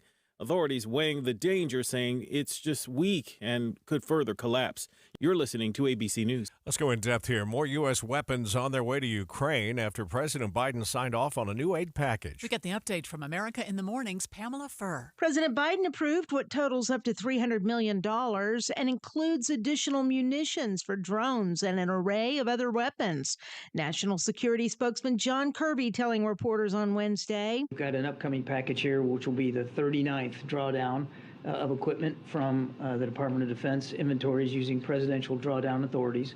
We will use that package that we're announcing today to provide Ukraine with additional munitions for Patriot air defense systems, which Ukraine has been deploying quite effectively, as well as more Avenger air defense systems, Stinger anti-aircraft systems, and ammunition, of course, for the HIMARS, artillery, and anti-armor systems that the United States continues to provide to Ukraine. Now, the decision comes as Russia has continued to pummel Ukraine's capital, and unmanned aircraft have targeted Moscow. Ukraine denying involvement, but Russia says they have no doubt who to blame for the drone attacks on a Moscow apartment building. Kirby says, "We have been very clear with the Ukrainians. Privately, we've certainly been clear publicly that we do not support attacks inside Russia. And we do not enable and we do not encourage attacks inside Russia." But he goes on to say that America doesn't tell them where to strike, that ultimately President Zelensky and his military commanders decide what they're going to do from a military perspective. I'm Pamela Furr. 619, traffic and weather together in It's Emergency Traffic, brought to you by Granite Credit Union, helping members since 1935. What's going on, Heather? Well, we have got a lot of traffic southbound I-15 in Utah County. It's pretty much a parking lot from 2100 North to Main Street in Lehigh. It's due to a tanker that it looks like it crashed, or there was word that it may have caught fire, but we never saw any flames on it. Just looks like the fire engines were there to help control everything. So you only have 2 left lanes open, southbound I-15 in Lehigh, and that's what's backed everybody up. Now, once you get past the whole thing, then you are at good speeds all the way into the Payson area. Northbounders, no problems throughout Utah County. Starting to see a little bit of traffic on 2100 North in Lehigh trying to get to the freeway. Len. Rolling into the Salt Lake Valley from the point of the mountain, past the South Interchange and into the downtown ramps in very good speeds right now. Also on I-80, if you're heading in from Park City, a little bit of slowing near Summit Park on the right side there. Probably just a tanker or a truck coming down the hill. And the 201, we still have that crash, a minor crash. It is westbound 201 at about 6800 West, taking a right shoulder right now. Eric? Well, we got some delays eastbound, westbound on SR 193 at the south gate of Hill Air Force Base, and northbound on Hillfield Road approaching the gate as well. I-15 in Utah County does look good. In Weber and Davis counties, that does look good from Ogden all the way to downtown Salt Lake if you're doing that whole stretch. Riders, you're back on the road. Make sure you're seen out there by wearing bright clothing, a light-colored helmet, and always have your headlight on. Be seen, be safe. See UtahMotorcycleTraining.com. Eric Butler in the KSL Traffic Center. Your KSL 7-day forecast, a high of 79 today with scattered thunderstorms in the afternoon. Then tonight, down into the upper 50s and low 60s. And tomorrow, partly cloudy skies. We'll see thunderstorms developing again in the afternoon. More numerous for your Friday. Expect a high of 76. And then going into the weekend, we don't get rid of thunderstorm chances. We'll keep the potential for an isolated thunderstorm. A high of 76 on Saturday and then 80 on Sunday. Nice and sunny on Monday, 82. Then more storm chances Tuesday, low 80s. From the KSL Weather Center, I'm Kristen Van Dyke. They're in the 40s again to start the morning up in Park City this hour, 49. It's 59 in Salt Lake. The 7-day forecast brought to you by Performance Automotive Bountiful. We are so grateful for our traffic tipsters who let us know about things sometimes before we see them. Yeah. On the Utah cameras, we got a text earlier this morning that told us about that tanker problem southbound I-15 that's causing such delay right now. If it's safe for you to do so, you're always welcome to text us. In fact, we appreciate it, to let us know about whether it's news or a serious traffic issue. That's the Cypress Credit Union KSL text line 57500. Money news coming up in a minute. Look at this. ADP says private sector adds 278,000 jobs in May versus the consensus forecast of 180. So many more jobs created than were expected. What does the Fed do now? We'll see what the markets think of it coming up next. Hi, this is Doug Wright. The other night, Dee and I had the most amazing evening of entertainment at Hale Center Theater as we enjoyed Hello, Dolly. It won 10 Tony Awards. Presentation on the Hale Center Theater main stage is simply remarkable. And you forget how many wonderful songs are included in Hello, Dolly. Of course, the headliner, Hello, Dolly, but also It Only Takes a Moment and so much more. Don't miss your chance to see Hale Center Theater's presentation of Hello, Dolly. And just down the hall, it's Hans Christian Andersen in New York. Don't forget, coming up, too, we've got Mary Poppins Jr., Newsies, and, of course, Catch Me If You Can. That's a murder mystery. Around the World in 80 Days. And as we head into the holidays at the end of the year, it will be Elf the Musical. Do not miss out. Get your tickets now for Hale Center Theater's Hello, Dolly by going to hct.com.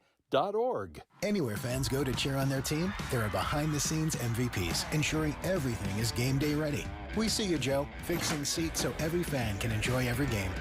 And Allie, who keeps her stadium running smoothly from the moment the first game starts to the last play of the season. At Grainger, you're our MVPs, and we're always here for you with supplies and solutions for every industry and 24/7 customer support. Call, click Grainger.com, or just stop by. Grainger, for the ones who get it done. Do you know how to tell if a clogged drain is something to worry about or not? What's up, everybody? I'm Mike Wilson with Any Hour Services, and I understand it's annoying and inconvenient, but sometimes a clogged drain can be a sign there's a more serious issue with your sewer main line. If the drains in the lowest level of your home aren't draining, or you flush a toilet and it comes up somewhere else like a shower or a floor drain, I'm urging you to look at this as more than just an annoyance. The last thing I want you to experience is a sewer backup. If you're a homeowner experiencing any of these issues, the first step would be to snake the line to see if it's just a blockage, which one of our drain techs can do for only $29. Yep, you heard that right. Any Hour Services will snake any drain line with normal access for only $29. Sinks, showers, tubs, toilets, floor drains, laundry drains, even that sewer main line that connects to the city. We'll snake any line for just $29. For help with your drain issues, call Any Hour Services at 801-443-7700. You can Google Any Hour Services. You can even schedule online at anyhourservices.com. No one helps more homeowners than Any Hour Services. Watching Utah's Money brought to you by Trajan Wealth, your trusted local fiduciary advisors, TrajanWealth.com. Social media users in California might not be able to share, post, or read news on Facebook or Instagram if California passes a new bill requiring technology platforms to pay publishers. Meta spokesperson Andy Stone claims it's just a way to benefit big out-of-state media companies. Walmart is working to trim down on waste by using different packaging. The company will start using paper mailers and custom-shaped cardboard boxes. Walmart is also giving shoppers the option to skip plastic bags when picking up curbside orders. Movie theaters are working to draw in more traffic with heated lounge chairs, built-in trays, and upgraded food options. Fewer people have been heading to the theater since the pandemic. Experts say movies skipping out on the big screen and going straight to streaming hasn't helped. You know, the only problem is, make me more comfortable. I'm more likely to sleep, just like I do in my recliner at home. Yeah, we just like the experience of seeing it on the big screen. Yeah, I do too. But you make me any more comfortable, and I paid for the nap.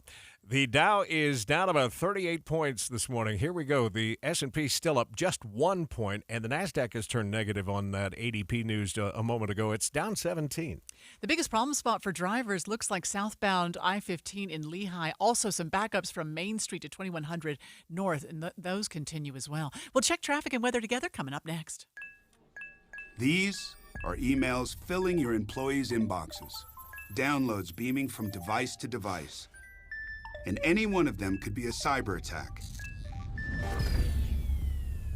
Is it possible to keep your small business safe? It is with Comcast Business Security Edge. It helps keep your connected devices protected, and you can monitor threat activity in real time. So this security threat is the last thing you need to worry about. With Comcast Business, advanced security isn't just possible, it's happening. Get started with fast speeds and advanced security for $49.99 a month for 12 months with a 2-year agreement. Plus, ask how to get up to a $750 prepaid card with qualifying internet. Call or go online today to learn more. N6/21/2023. Restrictions apply. EcoBill and autopay required. New 50 megabits per second internet and Security Edge customers only. Equipment, taxes, and fees extra. Hi, Grandma. Can Nina come over for dinner? Sure. I've been meaning to ask you, what would happen if someone offered you a drink? Grandma? If anyone ever does, I want you to say, no, I have too much respect for my family and I don't want to get in trouble. I promise, Grandma. They really do hear you. For tips on what to say, visit underagedrinking.samhsa.gov. That's underagedrinking.samhsa.gov. This message brought to you by SAMHSA and this station. It's a shakeup of the Utah delegation to Washington. Congressman Chris Stewart deciding to step down.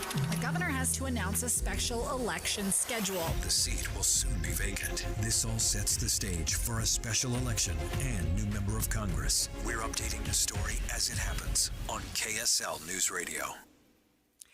I wanted to let you know that Doug Wright and the KSL Movie Show will be at Fat Cats in Bluffdale this Friday, broadcasting live from 9 to noon. Fat Cats, Bluffdale, 13901 South Redwood Road.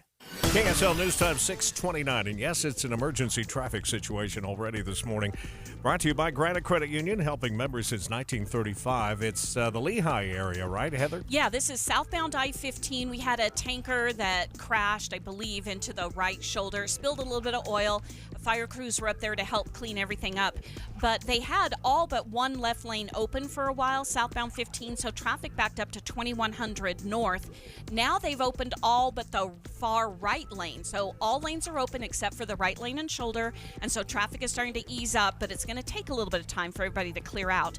You also have traffic filling in on 2100 north in Lehigh for people heading east trying to get to the freeway. Len. In the Salt Lake Valley, a minor crash still there on the right shoulder of the 201 freeway. It's westbound. Minor delays there. And I-15 getting busy, but still looking good from the Bluffdale area all the way to the downtown ramps. And the east and west belts are still smooth. Eric? Looks like things are improving at the south gate of Hill Air Force Base. Still got some northbound slowing on Hillfield Road approaching the gate. But that's definitely a better situation. I-15 southbound from Ogden to downtown Salt Lake City, you're looking at about a 29-minute drive. Right now along the way, you don't have any accidents or delays. Stop by your locally owned and operated Big O Tires for big summer savings on tires. And don't forget, Big O also does oil changes, alignments, shocks, batteries, and more. Big O Tires, the team you trust. Eric Butler in the KSL Traffic Center. Yeah, we're not getting rid of these thunderstorms anytime soon. We've got a chance of rain every day for the next 7 days. The only day where we might get a break is Monday. That has a little less of a chance, but prepare for afternoon and evening thunderstorms for the next 7 days. Today's high will be 79 degrees, and right now it's 59 downtown. You're listening to Utah's Morning News with Tim Hughes and Amanda Dixon on KSL News Radio, 102.7 FM and 1160 AM. Good morning, KSL News Time, 6:30. KSL's top story this hour. Utah was the fastest growing state over the last decade, but where is everyone coming from? KSL News Radio's Adam Small is live with the details. Adam? Amanda, California is still overwhelmingly bringing in the most new move-ins overall, but none of the Golden State's metro areas were the most common place people were coming from between 2015 and 2019. According to the report from the Kim C. Gardner Policy Institute, the top 5 places people moved to Utah from were Las Vegas, Phoenix, Los Angeles, Seattle, and Rexburg, Idaho. California rounded out the rest of the top 10 as well. Phoenix was overwhelmingly the top place Utahns moved to. They actually took in more Utahns than they lost per year. The report estimates Utah took in over 120,000 new people per year. Reporting live, Adam Small, KSL News Radio. Some counties in the state say they're dealing with 10 times more search and rescue calls than they normally see this time of year. Here's KSL News Radio's Britt Johnson. Flash flooding has been the biggest issue this season, but social media also plays a part. People posting pictures of amazing places, influencing others into areas where they typically wouldn't go. But rescue efforts have a big price tag. So far this year, the Kane County Sheriff says they've spent over $10,000 just in helicopter fuel. Luckily, Sheriff Glover says the state has done a good job of making sure search efforts have enough funding for the influx of rescues. Britt Johnson, KSL News Radio. Health officials are asking visitors to Dinosaur National Monument on Sunday if they encountered a bat. Joining us live with more is KSL News Radio's Peter Johnston. What happened, Peter? Amanda, officials from the Tri-County Health Department say they received reports of a bat acting erratically at the monument on Sunday, which could be a sign of rabies. The department is urging those who had any physical contact with the bat to immediately wash the skin area with soap and water, and then to get medical help and post-exposure medication. The disease can be fatal once a person starts showing symptoms. 99% of bats don't have rabies, but they're still the top carrier of the disease in Utah. Reporting live, Peter Johnston, KSL News Radio. KSL's top national stories this hour. The House overwhelmingly passed the debt ceiling bill last night. ABC's Andy Field has details now from Washington. Republican House Speaker Kevin McCarthy saying the compromise bill did more for Republicans than what he called big spending Democrats. The Fiscal Responsibility Act is the biggest spending cut in American history. Which is not entirely true. The military is getting more money, but it does freeze overall spending levels and rolls back some of the COVID money that hadn't been spent. It's now up to the Senate. Andy Field, ABC News, Washington. NATO's foreign ministers are meeting in Oslo, Norway, and NATO Secretary General Jens Stoltenberg is talking about Ukraine possibly joining the group. All allies agree that the NATO's door is open for new members. All allies also agree that Ukraine will become a member of the alliance. NATO allies have been assisting Ukraine since the initial invasion last year.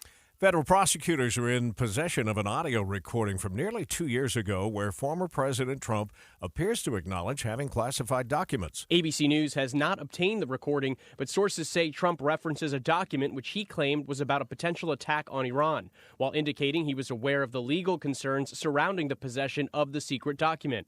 The audio was recorded in the summer of 2021, more than a year before FBI agents searched Trump's Mar-a-Lago resort, seizing more than 100 classified documents after Trump's team failed to comply with a subpoena. The recording also reportedly includes Trump saying he was not sure if he could declassify records after leaving the White House. That's ABC's Andrew Dimbert reporting. First look traffic. Is it still emergency traffic, Heather?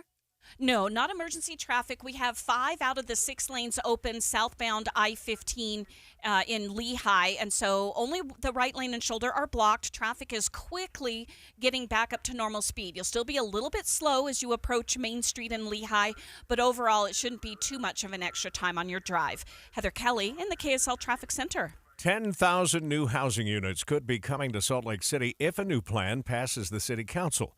KSL News Radio's Kate Davis reports. The new construction would be a mix of affordable and deeply affordable units. KSL.com reports officials are working on a bold response to the current shortage in fast-growing Salt Lake. A policy expert working on the plan says it won't solve the problem, but it will start chipping away at Salt Lake's affordable housing shortage. The plan also seeks to make neighborhoods more accessible and family-friendly. Teenage birth rates in the U.S. are at an all-time low, according to a new CDC report out today. We're looking at the lowest number of teen births ever in the United States in 2022, according to kind of provisional data released by the CDC as part of this larger report on birth rates in the United States. ABC's Nicole Westman reporting. Tensions between China and the United States are not only being felt in the rooms of diplomacy, but in the fields of Utah farmers.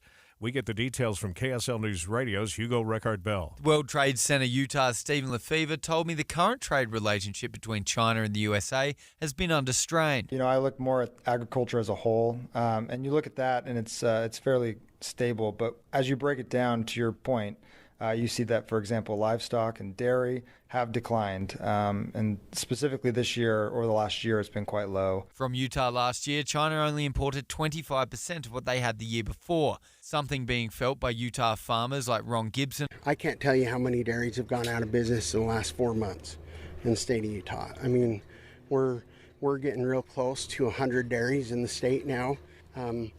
Just 30 years ago, you know, we had 500. Reckard-Bell, KSL News Radio. We have one lane still blocked, the right lane, southbound I-15 there in Lehigh, but much improvement since they opened up the other lanes. That's as you're approaching the Main Street exit. We'll check that in the rest of the commute just ahead. Breaking news is just one ask away. Playing KSL News Radio. Last summer's heat was an anomaly. This could also bring with it a chance for flash flooding. In your home, tell Alexa, play KSL News Radio. Then listen in your car at 102.7 FM. Hi, Doug Wright, and finally, it's legit. You can feel it. You can see it. You can sense that it is springtime. And spring fever is all around us. And the team at Stedman's, they're the experts at helping treat that spring fever. With the side-by-sides, the ATVs, the dirt bikes, and now the Power Assist e-bikes, they can get you outside with your family and friends. Utah has 5 national parks. We've got 43 state parks. You need to see them all and see them on a great vehicle from Stedman's. They've been in the business for 50 years plus now, dealing in the best brands, Polaris and Honda, Yamaha. There's Argo and Beta and, of course, KO as well. You're going to love the inventory that is in stock right now, a change from recent years past. Head on out to Tooele. The people at Stedman's, they can take care of you and Utah's great outdoors. If you have unfiled taxes or are in debt to the IRS, this is important news. The IRS just rolled out a new program to help struggling taxpayers more easily resolve their tax problems. It's called the Taxpayer Relief Initiative, and it opens up powerful new options for people looking to get back on the right track with the IRS. And no one knows this program like the professionals at Optima Tax Relief, America's most trusted tax resolution company. They've resolved over $1 billion in tax debt for their clients and have the expertise and experience to help you. One easy call to Optima can start the process, helping to put an end to your worries of wage garnishment, asset seizure, and other aggressive IRS actions. Make today the beginning of your fresh start with the IRS. Call the experts at Optima Tax Relief now for your free confidential consultation. Call 800-343-6460. 800-343-6460. 800-343-6460. Optima Tax Relief. Some restrictions apply. For complete details, please visit OptimaTaxRelief.com. I think we've all known that Utah was one of the fastest growing states, but I didn't realize it was the fastest growing state over the last decade. And we're finding out this morning where all those people are coming from. Adam Small's on that story for us this morning. 6:39, traffic and weather together every 10 minutes on the 9s, brought to you by Granite Credit Union, helping members since 1935. Heather? Traffic's getting pretty busy if you're northbound I-15 from Point of the Mountain all the way into downtown Salt Lake. Now, the good news is we don't have any accidents and no slowdowns yet as you make the journey northward. But we do have slowdowns on the 201 freeway. That is eastbound through Magna approaching 7200 West. That's pretty typical this time of the morning. And you're going to see some crowding on both Bangerter Highway and Mountain View Corridor northbound through West Valley City. Len. Well, heading toward crunch time. If you're looking at Highway 89, still have some construction on there, but traffic is moving well through that. SR 193 is looking pretty good, even at the south entrance to Hillfield, and I-15 is rolling along nicely through Roy and on to the Salt Lake Valley in good shape, as well as the Legacy and the north end of the I-215 looking pretty good.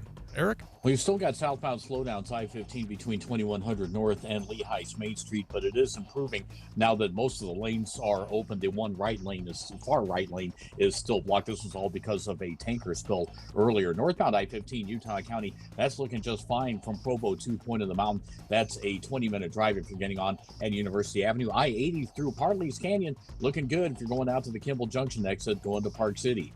There's no place like home, so let's fill our yards with beautiful color this year using flowers from Olson's Greenhouse. Find a garden center selling Olson's plants at OGG.com. Eric Butler in the KSL Traffic Center. For today, partly cloudy skies. We will have enough moisture in the air to get those afternoon thunderstorms going again. Expect a high of 79 degrees and thunderstorms to die out quickly after sunset. Overnight lows tonight down into the low 60s, and tomorrow we'll see a chance for more thunderstorms with highs in the middle 70s. From the KSL Weather Center, I'm Kristen Van Dyke. Some of those early clouds have moved on, and it's 60 now in Salt Lake City. Coming up in just a moment. Well, are we halfway there to getting the debt ceiling bill? Are we there yet? Are we there Yeah, yet? I guess we still have the Senate to go. We'll talk with Karen Travers just ahead on KSL News Radio. Feel like the kids in the back seat on vacation here. Stay with us. That's coming up next at 102.7 FM and 1160 AM. Tim and Amanda here to get your Thursday started on KSL News Radio, Utah's all-day companion for news. Do you hear that? Spring is finally here, and with that comes all sorts of ideas and projects in your yard and garden. Plan ahead for your yard projects by ordering the Dirt Bag now. The Dirt Bag makes your life easier. They deliver the bag right to your driveway. When you're ready to attack the project, just open the bag and start planting. Want to save more? Bring your pickup truck or trailer and take the products home yourself. The Dirt Bag has choices from garden soil, decorative rock, mulch, bark mulch, and compost for your vegetable gardens and raised gardens. And the Dirt Bag will match all competitors' pricing on cubic yard bags. You'll find the Dirt Bag west of Mountain View Corridor at 6054 West, 9790 South in West Jordan. This is one Dirt Bag you'll love. It helps you save money and time. Order your bag now at thedirtbag.com. Thedirtbag.com. I love that Dirt Bag. It is time for Jeff Kaplan's Minute of News this morning, brought to you by the Dirt Bag for your garden projects. Garden soil, decorative rock, and more delivered right to your door. Let me read you the tag on my T-shirt. I'm going to put on my reading glasses here.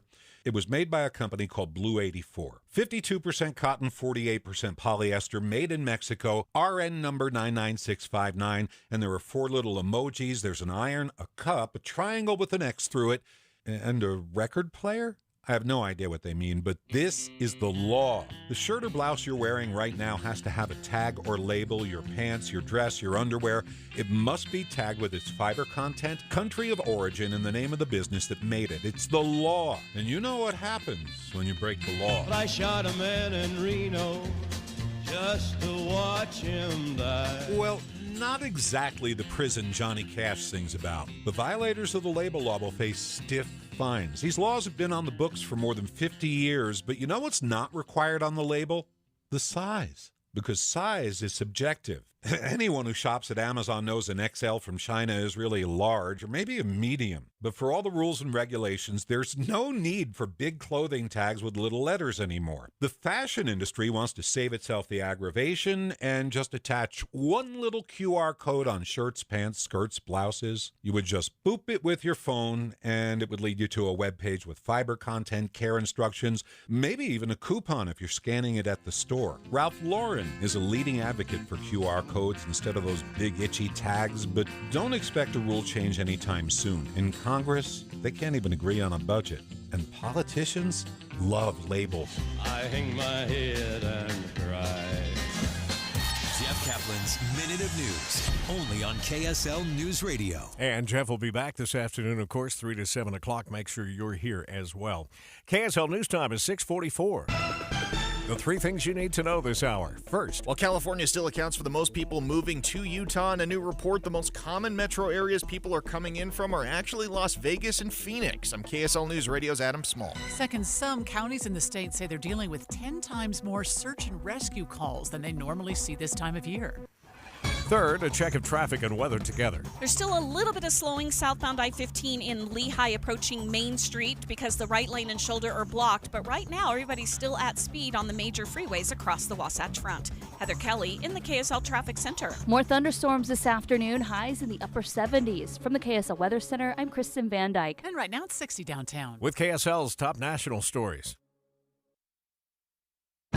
Ukrainian President Zelensky speaking out this morning over the latest Russian missile attack on his country overnight. At least 3 dead, including a 9-year-old child. Zelensky saying donations of Western fighter jets could help stop the bloodshed. A coalition of patriots that will put an end to Russian blackmail by ballistic missiles, and a coalition of modern fighter jets that will prove that terror against our city has no chance. Zelensky at a European summit in Moldova lobbying for Ukraine also to join the NATO alliance. Sources tell ABC News former President Trump was caught on tape admitting to holding on to a classified document after leaving office. The revelation comes as Trump campaigns in Iowa and his GOP rival, Florida Governor Ron DeSantis, heads to New Hampshire. I'm Derek Dennis, ABC News. The U.S. debt ceiling. In-depth coverage on KSL News Radio. A debt ceiling bill has passed in the House after a big bipartisan effort. Joining us live on the KSL Newsline is ABC White House correspondent Karen Travers. Does the president expect it to make it through the Senate today, Karen? Probably not today, just with the way the process will work. He said that he would like to see the Senate pass this as quickly as possible so he can sign it into law. But we're waiting to see what that process is going to look like in the Senate. You know, over there, any one senator can raise their hand, ask for an amendment, ask for debate, and the process slows down a bit. So the question will be, how do they handle any requests for amendments? Do they allow those debates to go forward? We're not quite sure yet. But Chuck Schumer has said he'd like to get this done as quickly as possible. Mitch McConnell, the minority leader, has said the same thing, likely to try to do this by Friday so that everybody can get out of town and so the president can sign this, and this is all off the table ahead of that June 5th deadline. It sounds like Rand Paul and our own Mike Lee might be the two most likely to ask for some amendments here. Yeah, they tend to be in these circumstances, but we're not sure if Rand Paul will actually do that. Mike Lee has expressed that. They don't like, that there weren't deeper spending cuts. That's something that we've heard from the House conservatives. We're hearing it from Senate conservatives. You're also hearing Democrats, though, in the Senate who also don't like elements of this legislation. Bernie Sanders has already said he is a no vote. He has to make it clear. He said he cannot vote for this bill yet. So it's not just on one side. The question will be how Chuck Schumer manages this process in order to get this done as quickly as possible that they say they want to do. Was the president surprised by the large majority of yes votes yesterday? We don't know that. I think that this was part of their effort to do that full court press and lock down as many votes as possible. I think what was interesting, and the White House will certainly be talking about this, is that more Democrats voted in favor of the legislation than Republicans. 165 Democrats voted yes. 149 Republicans voted yes. And of those 71 no votes from the GOP side, many were saying the same thing. They just wanted deeper spending cuts. They didn't like the concessions McCarthy had made and felt that this was not a deal that was in their party's interest. It is interesting to see both declaring victory late last night and this morning. I kind of feel like I watched a Super Bowl game that ended in a tie. Yeah. Both teams claim victory and say the winners were the fans in the stands because you got to see a good one. Absolutely. Yeah. And I'd asked the White House that the other day when the deal had been announced if they thought if the president felt he had come out ahead after the negotiations. And they said, no, the American people won in this. If you start talking about Republicans or Democrats who are winning, then everybody's already lost at that point. But it is notable that now everybody is saying, here's what we liked in this, and here's what we got out of this, and here are the good things that we pushed for and stayed in it. And that's happening on both sides. Yeah. We'll continue to follow it with your help, Karen. Thank you. ABC White House correspondent Karen Travers with us on the In-Depth at 15 and 45. It's been a long and winding road to get to this point, hasn't it? 6:49. Let's get a look at traffic and weather together. Brought to you by Granite Credit Union, helping members since 1935. That situation near Lehigh actually cleared out a lot quicker than I thought, Heather. It certainly did. And so now we're turning our attention to the Salt Lake Valley, where most of the traffic is actually situated. And we're starting to see some slowdowns on the 201 freeway eastbound approaching 7200 West in Magna, as well as on Mountain View Corridor and Bangerter Highway heading north. Very typical to see the delays approaching 3500 South in West Valley. I-15, though, you are still at speed the entire way from Point of the Mountain into downtown Salt Lake. No brake lights showing up yet. Len. Running on time so far this morning into the morning out of the Ogden area and points north of here as you move southbound I-15 to Clearfield on to Lagoon and to the downtown ramps. Also Highway 89, a little construction still there, but not slowing you down right now. Also Legacy Parkway is wide open right now. Eric? The big problem we had earlier in Utah County was southbound I-15 approaching Lehigh's Macefields. The tanker's spill. The tanker's still there, so stick to the left going by there, but there are a lot of lanes now open, and you don't have as much volume going in that direction as you on the northbound side. And right now, northbound I-15 does look pretty good in Utah County. A 30-minute drive from Santaquin to Point of the Mountain. When you choose Performance Automotive in Bountiful, you're choosing convenience with Ford dealers inventory. Performance Ford Lincoln, Performance Honda, Performance Toyota, and Truck Country all in one place. PerformanceBountiful.com. Eric Butler in the KSL Traffic Center. Your KSL 7-day forecast, we will continue with active weather. Thunderstorms developing again this afternoon with a high of 79. Then they die out tonight, lows in the low 60s, and tomorrow a high of 76 with scattered thunderstorms, a little more widespread. 76 on Saturday with an isolated thunderstorm. We'll keep a storm chance around through Sunday, then drier on Monday, low 80s, more storms by Tuesday.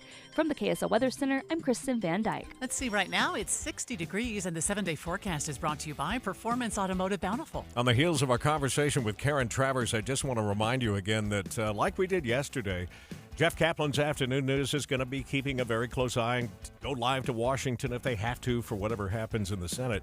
And last night's KSL at Night, Amanda, was live for the first time ever. Yeah. They usually record the program, but they were on live and did take you to Washington between 7 and 9 o'clock for live comments. And spoke to our own Representative Blake Moore minutes after he cast his vote. Yeah. And he said it was wonderful to be able to vote yes on something. How many times have we had Boyd Matheson in here and he says, people want to hear what you're for, not just what you're against. And that was Blake Moore's thoughts last night after being able to vote yes on the bill. Anyway, count on us for the coverage, whatever happens in the Senate here on KSL News Radio throughout the day. Father's Day is right around the corner. We've been working hard to try and save you and your family money in a lot of different ways, but one of our favorite ways is just to direct you to do your shopping at NPS. For everything. So yes, for Father's Day, I mean, their business model is that whatever they get in these large shipments, they look online to find the average price, and then they mark it down 30 to 70%. But for Father's Day, they have an additional like 25% off hand tool sets and 25% off tactical gear backpacks and 25% off sporting goods and 20% off men's watches, all kinds of things for Dad. All of those percentages, by the way, on top of the 30 to 70%, they actually have 50% off fishing supplies. So if Dad has some needs in that department, you can do it. 20% off men's watches, as you mentioned, and baseball bats if your dad's a baseball fan. Or golfing supplies, an additional 25% off. That includes clubs and balls, too. So how many dads love to golf? Yeah. Get Dad what he's looking for. Save yourself some money right now by shopping at NPS. They have 4 great locations. You'll find them in Layton and Orem, and, of course, 2 stores in Salt Lake City. Introducing Yes Heating, Air Conditioning, Plumbing, and Electric. We're bringing all of Utah's favorite HVAC, plumbing, and electrical brands under one roof. The same people you know and trust, providing Utah with the same great service you've counted on for more than 45 years. We're even throwing in a great offer for you. Say yes and beat the summer heat with our $49 tune-up special. For all your heating, cooling, plumbing, and electrical needs, you can always count on Yes. Visit theyesmancan.com to schedule your appointment. I'm Andrew Saul, Commissioner of Social Security. Beware of telephone scammers pretending to be government employees. Real Social Security employees will never threaten you. Callers threatening you with arrest or other legal action and demanding money are not from us. If you receive a call like this, hang up, do not provide them with any form of payment or information. Report the call at oig.ssa.gov.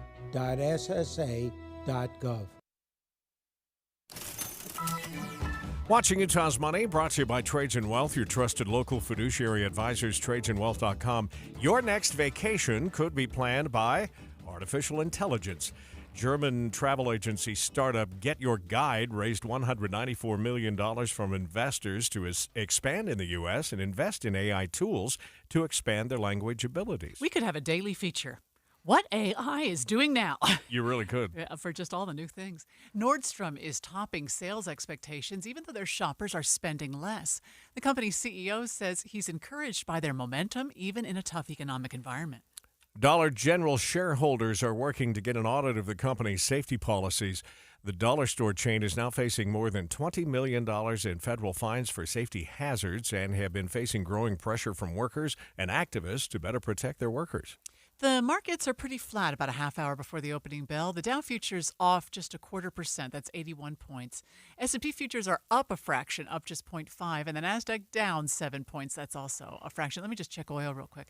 Oil is up 45 cents. We're at $68.54 a barrel. And the numbers for jobs created, both from ADP and I think the official report in the last half hour, were much higher than the expectations. And the markets, as we've learned to expect, turned negative. I think they are a little worried about what this means for the feds because the feds are just wringing their hands at this point on what they can actually do to slow this economy down. Right. We're just unstoppable. Yeah. Coming up next, we'll get another look at traffic and weather together and see where the problems are. Bangerter Highway is getting crowded, northbound from 54th South up to the 201 freeway. We'll check that in the rest of your commute next. Hey, losing weight, it can be a tricky process for a lot of people. It's a big struggle, and we know the challenge with everyone. That's why SOTA Weight Loss is so incredible, because it's a program that's based on science. If you follow the program, you will drop those unwanted fat pounds. Guys drop 3 to 5 pounds a week. Women drop 2 to 3 pounds. And it's simply by following the program. It's all about nutrition if you want to drop that weight. And it's healthy. It's specifically designed for you. You're going to work with a nutritionist that will work with you. They've had over 5,000 people on their website who have had tremendous success. I've had tremendous success. Alex has had tremendous success. A lot of people here in our radio group have just done remarkable. And you can too. It's that simple. You're going to have someone you're accountable to who you check in with. And it's not just about losing it. It's about keeping it off after. It's a lifetime commitment, a lifetime program. You can get healthy, I promise you. Check out SOTAWeightLoss.com. I'm Andrew Saul, Commissioner of Social Security. I'm here to warn you about telephone scammers pretending to be government employees. Some of these scammers may say threatening things like you will be arrested if you don't make payments or provide personal information. Do not fall for these tricks. These calls are not from us. Real Social Security employees will never threaten you for information or money. If you receive a call like this, hang up. Never give the caller your personal information like your Social Security number or bank account, or send money in any form, cash, gift cards, wire transfers, or prepaid debit cards. Report the call to our law enforcement arm, the Office of the Inspector General, at oig.ssa.gov. Share this information with your friends and family. Even before the pandemic, 1 in 5 American adults experience some form of mental illness, depression, suicide, prescription opioid misuse. Utah isn't immune to our share of challenges, but there is hope. We need to take action to keep our loved ones safe. That's why KSL has teamed with the University of Utah Huntsman Mental Health Institute to bring you hope and help you thrive. It's Healthy Mind Matters. Find out more at healthymindmatters.com. 6:59, traffic and weather together every 10 minutes on the 9s. Brought to you by Granite Credit Union, helping members since 1935. Heather? Well, we do have a little bit of slowing for people in Tooele County on northbound SR 36, just as they join up with I-80. Traffic is backing up a couple of blocks in that area. But once you hop on I-80, no delays over to the airport. If you hop on the 201 freeway, you will see some slowdowns approaching 7200 West in Magna. But I-15, the West Side Belt, they look in great shape. Len? As we make our way into the 7 o'clock hour in Davis and Weber counties, looking pretty good. The flow of I-15 is looking very nice, making your way down to Farmington and into the downtown ramps. And probably about a half an hour. The north end of the I-215 West Belt is in good shape up to the north interchange or vice versa, and Highway 89, despite the construction, is looking good. A little bit of slowing on 200 north on Kaysville between, looks like Highway 89 and I-15. Eric? Still got some slowing southbound I-15 approaching a previous tanker spill just before Lehigh's Main Street. This is all in Utah County. The slowdowns don't go all the way back to 2100 north. That's when it was at its worst. I-15 northbound from Provo to Lehigh is looking good. This is the Place Heritage Park, your place for family fun and summer adventure. Pony rides, farm animals, crafts, trains, historical treasures, boutique shops, Brigham's Donuts, and more. Visit thisistheplace.org. Eric Butler in the KSL Traffic Center. Another sunny day in downtown Salt Lake City as we make our way to 79 degrees with a 50-50 chance of getting wet this afternoon.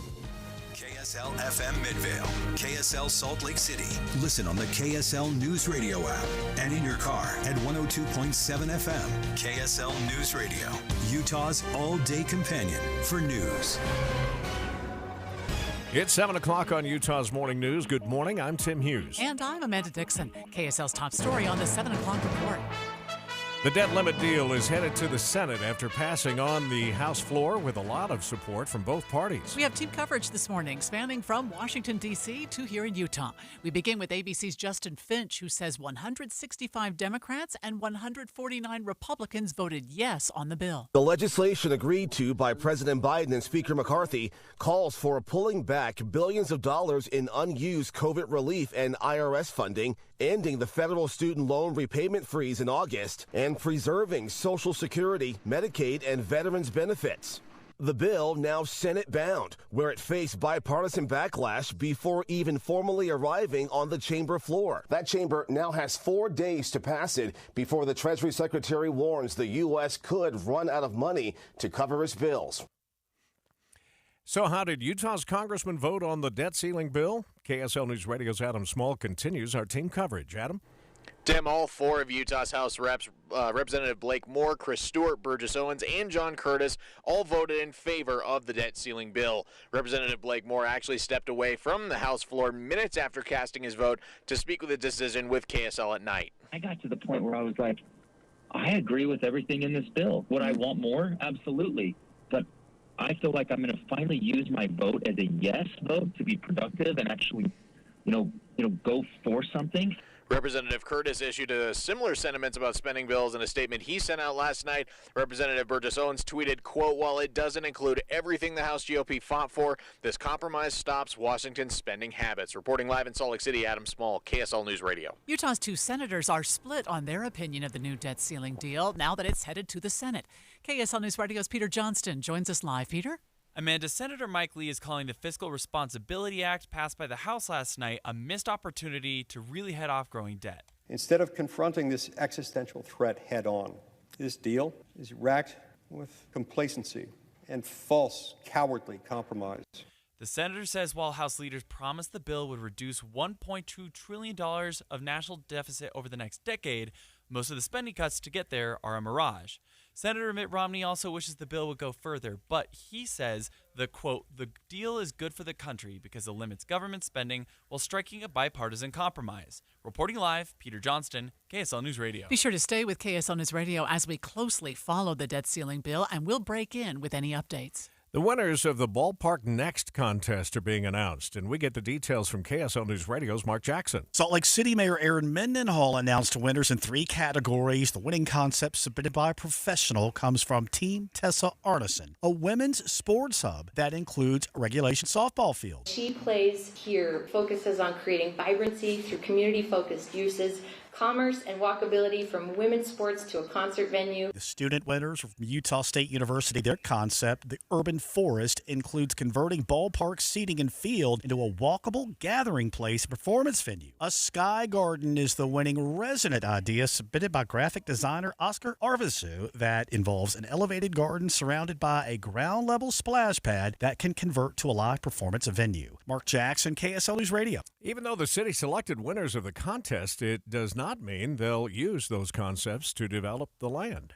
From writing essays to creating unique art, now AI is helping keep schools safe in shooting situations.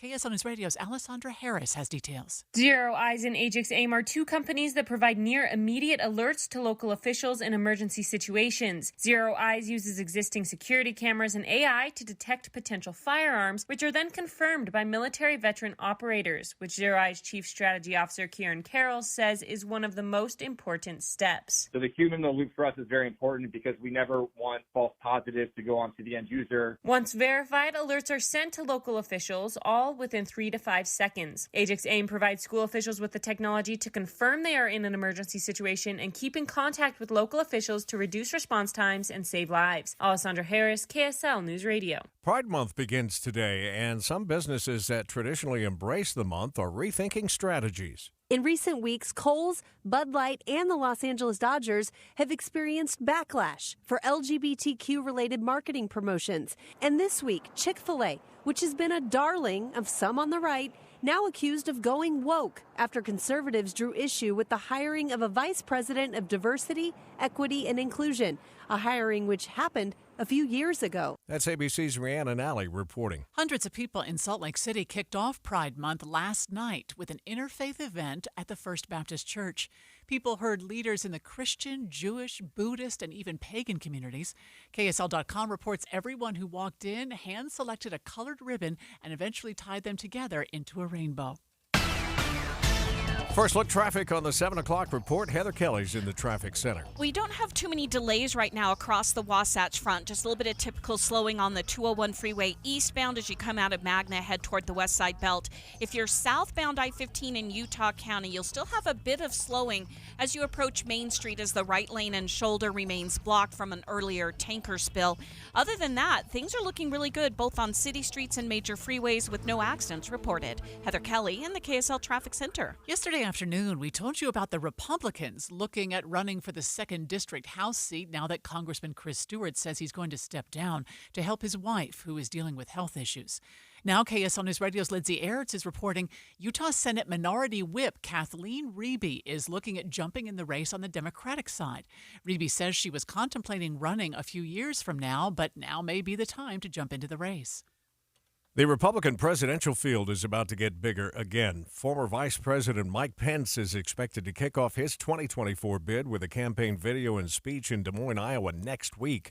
ABC News Chief Washington correspondent Jonathan Karl is in Iowa with more. I am hearing something I haven't heard for a long, long time, which is a lot of very conservative Republicans saying negative things about Donald Trump. They're, tired of the drama and the baggage, as a bunch of them have said to me, and they want new blood. Now, I don't know if Mike Pence, in that perspective, does Mike Pence count as new blood? I'm not so sure. Pence is running against his old boss, of course, former President Donald Trump. For just $6.5 billion, Twitter could be yours. Twitter may be worth just a third of the $44 billion Elon Musk paid for it last year. This according to financial services company Fidelity. Fidelity reduced the market value of its equity stake for a third time to $6.55 billion. That's a major dip from the $20 billion Fidelity valued its stake in October.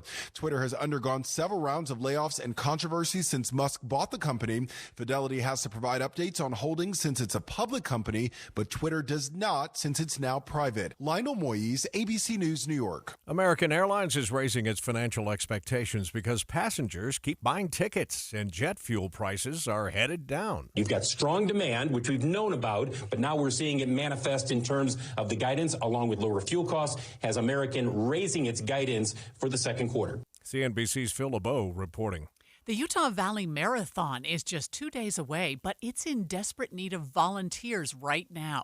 Managers for the event tell KSL TV they are 250 people short and that volunteers are starting to fill bags for the runners today. Groups and individuals who want to help can sign up at the Utah Valley Marathon's website.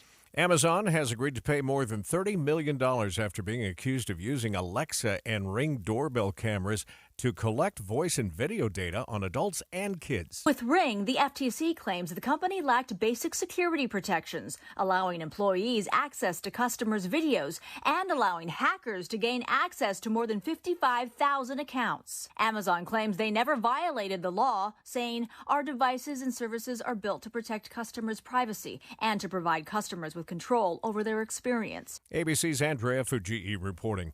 KSL News Time now is 7:09. Traffic and weather together, brought to you by Granite Credit Union, helping members since 1935. Heather, we had a little scare with a tanker spill earlier this morning. We did, but things are pretty quiet now in the Salt Lake Valley. No problems northbound I-15 from Point of the Mountain into downtown Salt Lake. You will see some delays. It's very typical on Mountain View Corridor heading northbound between 4100 and 3500 south. The 201 freeway off and on delays coming out of Magna as you head east toward the west side belt.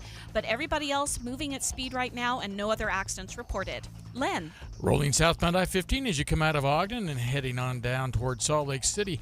One of the usual spots that gets pretty busy is in Kaysville, and it's picking up a little bit of momentum and some traffic, just getting a little bit, not really slow, maybe a little bit under speeds there as you make your way through Kaysville. And then you're in good shape onto the North Salt Lake and into the downtown area. Highway 89 still looking good, as well as Legacy Parkway. Eric? Well, we did have a tanker spill in southbound I-15 in Lehigh earlier this morning. That was approaching the Main Street exit, but that is almost all gone. Now just a smidgen of slowing approaching that. If you're northbound I-15 in Utah County, where we do have more volume generally, that is looking good right now from Provo to Point of the Mountain. That's a 20-minute drive. Starting to bunch up a little bit, 2100 north between 2300 west and the freeway if you're heading over from Redwood Road. Stop by your locally owned and operated Big O Tires for big summer savings on tires. And don't forget, Big O also does oil changes, alignments, shocks, batteries, and more. Big O Tires, the team you trust. Eric Butler in the KSL Traffic Center. Your KSL hourly forecast at 5 a.m., 60 degrees, mainly clear. By 7 a.m., low 60s, mostly sunny skies.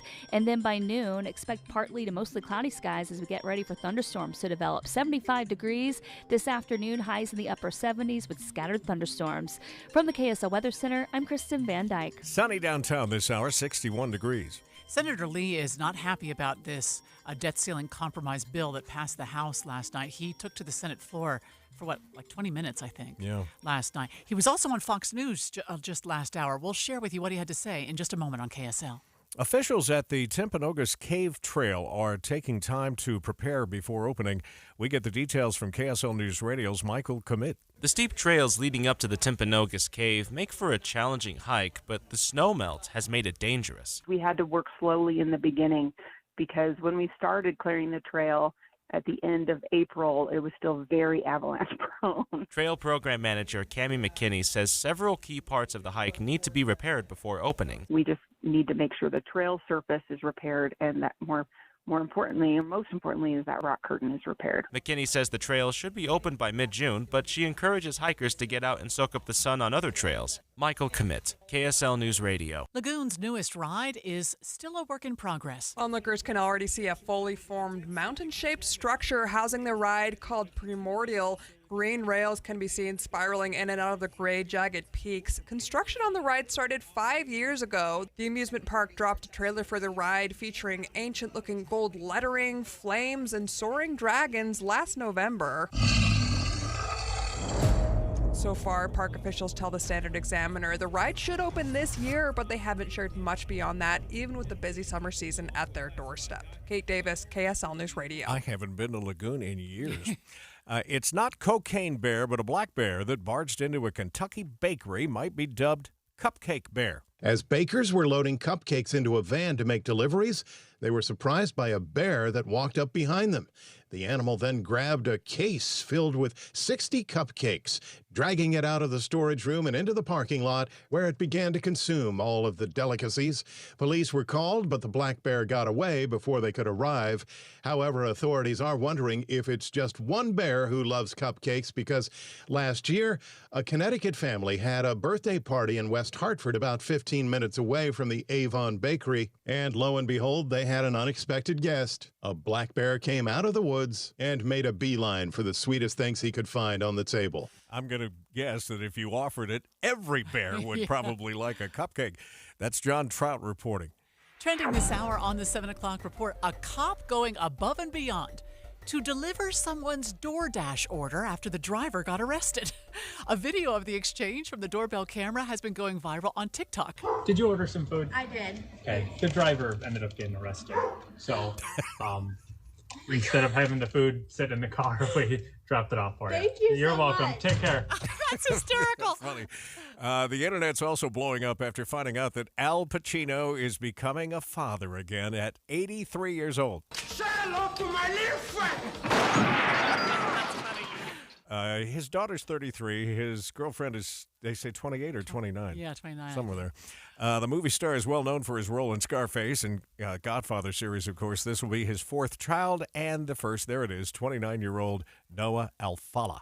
Happy birthday also to Morgan Freeman. The well-known actor turns 86 years old today. You know, you weren't here yesterday, but Clint Eastwood had a birthday yesterday. 93 years old. Oh, wow. Makes me feel old, too. KSL News Time now is 7:15. The three things you need to know this hour. First, all four of Utah's U.S. House representatives voted in favor of the debt ceiling bill. Representative Burgess Owens calling it, quote, the largest deficit reduction in American history. I'm KSL News Radio's Adam Small. Second, tensions between the U.S. and China are having a direct impact on Utah's dairy farmers. Third, it's traffic and weather together. We've got a little bit of slowing southbound I-15 in Kaysville as cars merge onto the freeway. Other than that, you've got good speeds northbound I-15 coming out of Utah County into downtown Salt Lake, and not a lot of issues on the east and west side bell routes. Heather Kelly in the KSL Traffic Center. More thunderstorms this afternoon, highs in the upper 70s. From the KSL Weather Center, I'm Kristen Van Dyke. Right now, 61 downtown. With KSL's top national stories.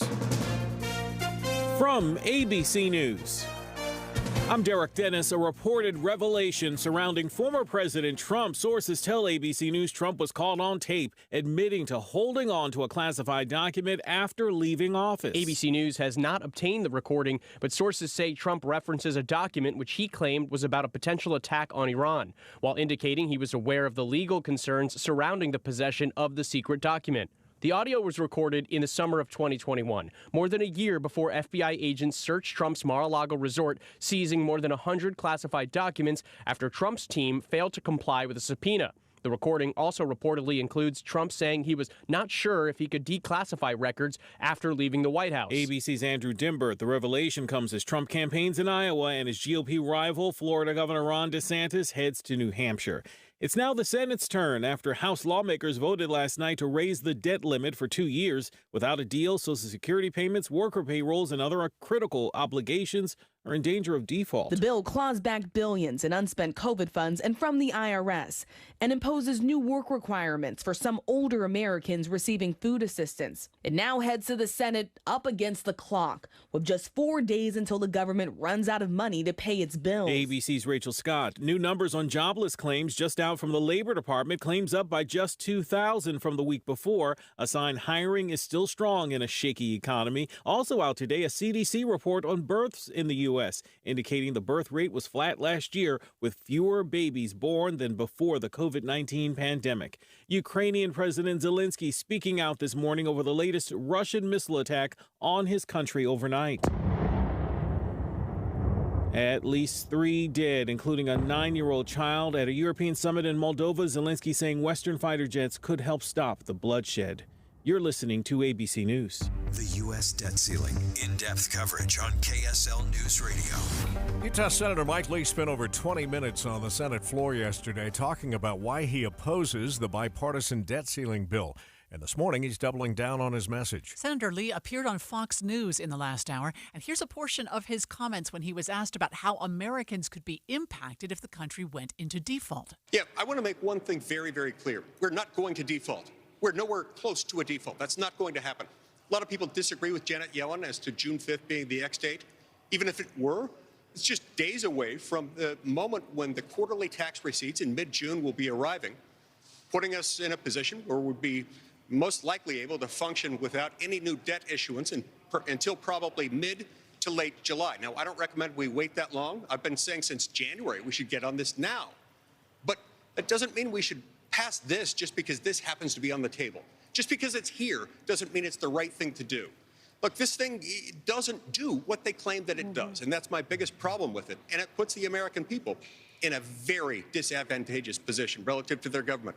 We need to try to stop it, and we need to try to improve it. And if we can't improve it, go back to the drawing board. He's the only member of the Utah delegation who's against this compromise. We know all 4 of our House members voted for, and Senator Romney said, I think in a tweet, that it's not perfect, but he votes for. So he's the standalone for that. Yeah, Senator Romney did say he'd like to see more here, but yes.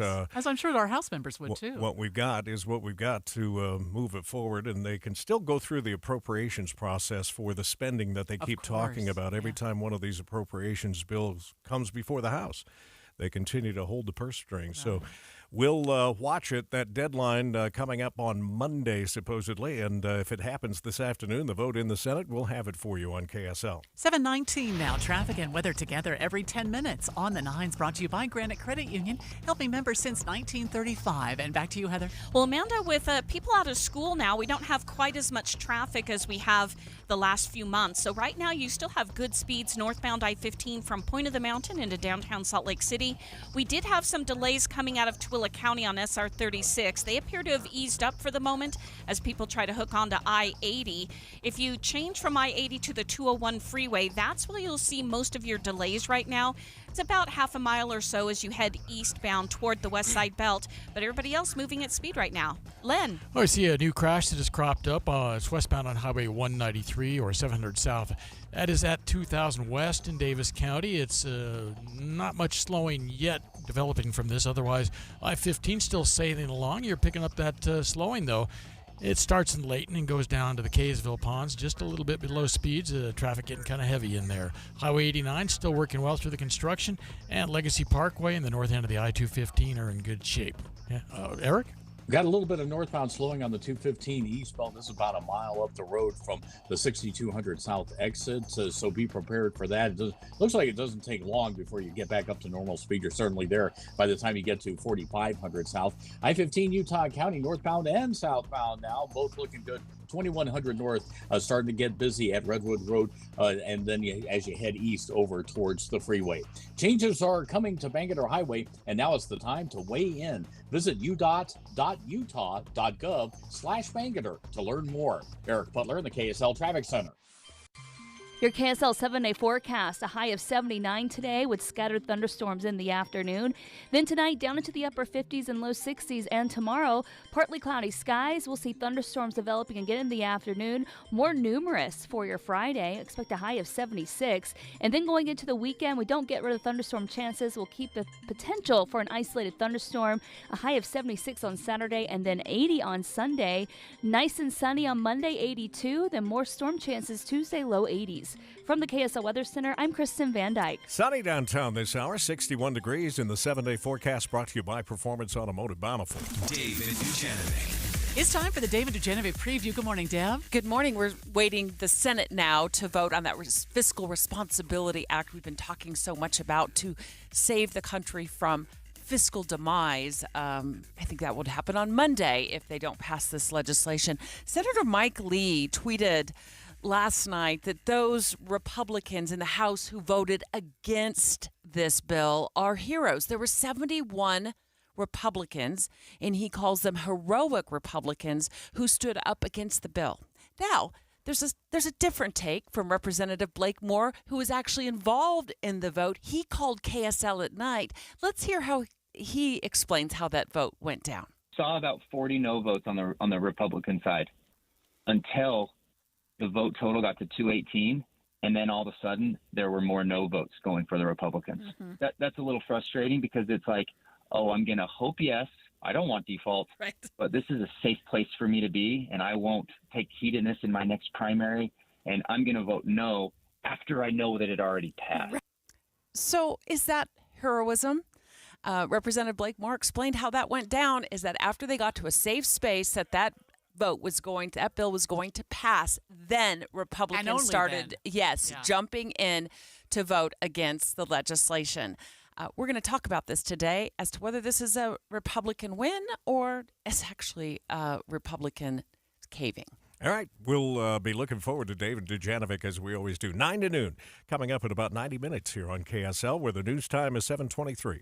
This is Derek Miller speaking on business. Just over a year ago, Real Salt Lake was rejuvenated when David Blitzer and Utah's own Ryan Smith purchased the club. RSL President John Kimball tells us more. In Utah, soccer has long been one of the great cultural unifiers in our community. With picturesque views from America First Field in Sandy or Zions Bank Stadium in Harriman, advertising Utah's stunning beauty and showcasing our exceptional backyards to viewers all over the world. Founded by Dave Checketts, expanded by Deloy Hansen, and now inspired by the Blitzer-Smith partnership to steward this community asset, Real Salt Lake creates local, national, and international connections to Utah. With 19 consecutive sellout crowds during the last 2 seasons, fans are our life's blood.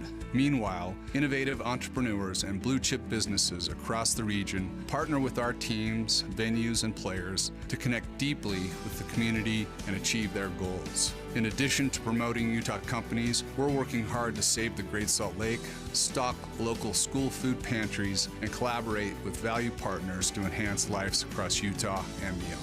The World Cup arrives in North America in 3 years, and Utah's soccer teams and facilities will connect us to this incredible event. For more information, visit realsaltlake.com.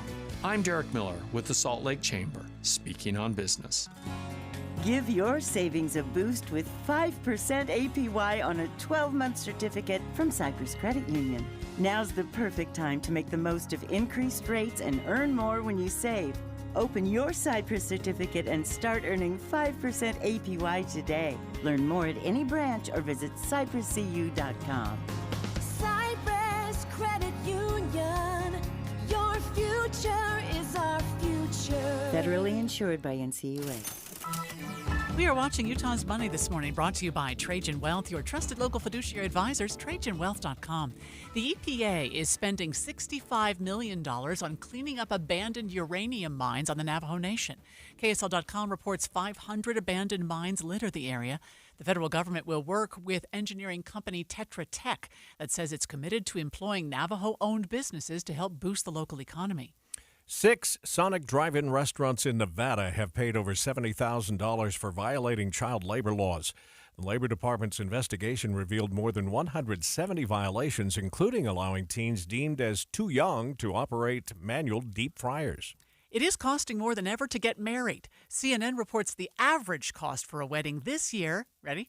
$29,000. Ooh. That's high. Yeah. Inflation and higher demand for wedding decor and favors are just a few reasons for the $1,000 jump compared to just last year. Those who only gave birth to boys out there are celebrating today. The Dow Jones Industrial is down this hour by 93. It's narrow trading, though. The S&P is up just 1.5. The NASDAQ in the green this hour by 6.5. We don't have any big issues at the moment on I-15. Some usual slowing southbound between Layton and Kaysville. We'll check that and the rest of the commute just ahead on KSL News Radio. We had the guys from Superior Water and Air out to the house twice in the last couple of weeks. Once, a guy named Alma came to the house. Young guy, brilliant. Just brilliant. We had a problem with our water heater. Just stopped. And he figured out in short order what had caused it. It was an electrical short from a dripping something or other and fixed it. I mean, God bless that guy. He was just awesome. And then we had 2 other plumbers come. One was an apprentice to the one who was there. That's fun to see an apprentice. Yeah. You don't see that as much. But they just installed some new fixtures for us in our plumbing. You talk about apprentices. That means we're going to have good plumbers down the road Yes. for the future, which I always worry about, how many kids want to get into that dirty business sometimes. Get your hands dirty, and not everybody wants to do it. But you mentioned Alma. He fixed what needed to be fixed. You wonder if somebody would come into your home, a plumber, and if there was a problem with your water heater, would just say, you know what, let's just replace it. That'll be the safest thing. And I wouldn't know. Yeah. I don't know anything about water heaters. That's why you need somebody you can trust. It is that trust we talk a lot about with Superior Water and Air, but they can do so many things for you. Water heaters, air conditionings, furnaces, obviously, and any plumbing needs you need in the house. Superior Water and Air. Call them at 974-9090 or go to superiorwaterandair.com. Avoid wet heads. Cloudburst dropping a ton of rain. And the bad hair day. Gusty wind and hail. Get ready for whatever is headed for your head. What has happened to your hair? Before you head out, make us a part of your morning routine. Traffic and weather together every 10 minutes on the 9s on KSL News Radio. 7:29, time for that look at traffic and weather together, brought to you by Granite Credit Union, helping members since 1935. How we doing, Heather? Well, we're doing okay for the most part. Northbound I-15 has most of your traffic coming out of Utah County into downtown Salt Lake, but we haven't seen any brake lights all morning long. The issue is now on the 201 freeway. No accidents reported, but looks like we've got a lot of people merging on from 5600 West, heading eastbound on the 201 toward the West Side Belt, and that's where we have a lot of stop and go in the area. But that's really the only slowdown I see on major freeways. A few of the city streets are getting pretty busy, but otherwise you got a good drive. Len. Well, looking pretty good in Davis County and Weber County. We do have that crash westbound Highway 193 on the south end of Hill Air Force Base. That's 2000 west and minor delays in there. Otherwise, I-15's gliding along still until you get to Layton, where it's just a little bit, it's busy and a little bit tight, making your way from Layton down to the Kaysville Ponds, as seems to happen this time of day. Otherwise, you're in good shape I-15 into the Salt Lake Valley. Legacy Parkway is still wide open, and as well as the I-215 north end. Eric? Well, we've got some slowing on the 215 eastbound heading north. That's as you round the corner at Knutson's Corner, 6200 south, and head north. You're going to be in just a bit of a slowdown mode for about 3/4 of a mile because of a crash. Looks like a crash over on the right shoulder. But once you get past that, really no problems all the way up to the mouth of Parley's Canyon. And if you continue on Foothill Drive, just smattering slowdowns as you head from 1700 south up to Sunnyside. I-15 Utah County, no problems there. Fat Cats in Bluffdale, now open. Bring the family and enjoy movies, bowling, food, arcades, and more. Fat Cats is the best place for family fun. Fat Cats Bluffdale, 13901 South Redwood Road. Eric Butler in the KSL Traffic Center. We have a chance of thunderstorms. Well, we have storms every day for the next 7 days and thunderstorms for the next 4 days. So watch out for those this afternoon and this evening. Our high today 79. Right now it's 60 downtown. You're listening to Utah's Morning News with Tim Hughes and Amanda Dixon on KSL News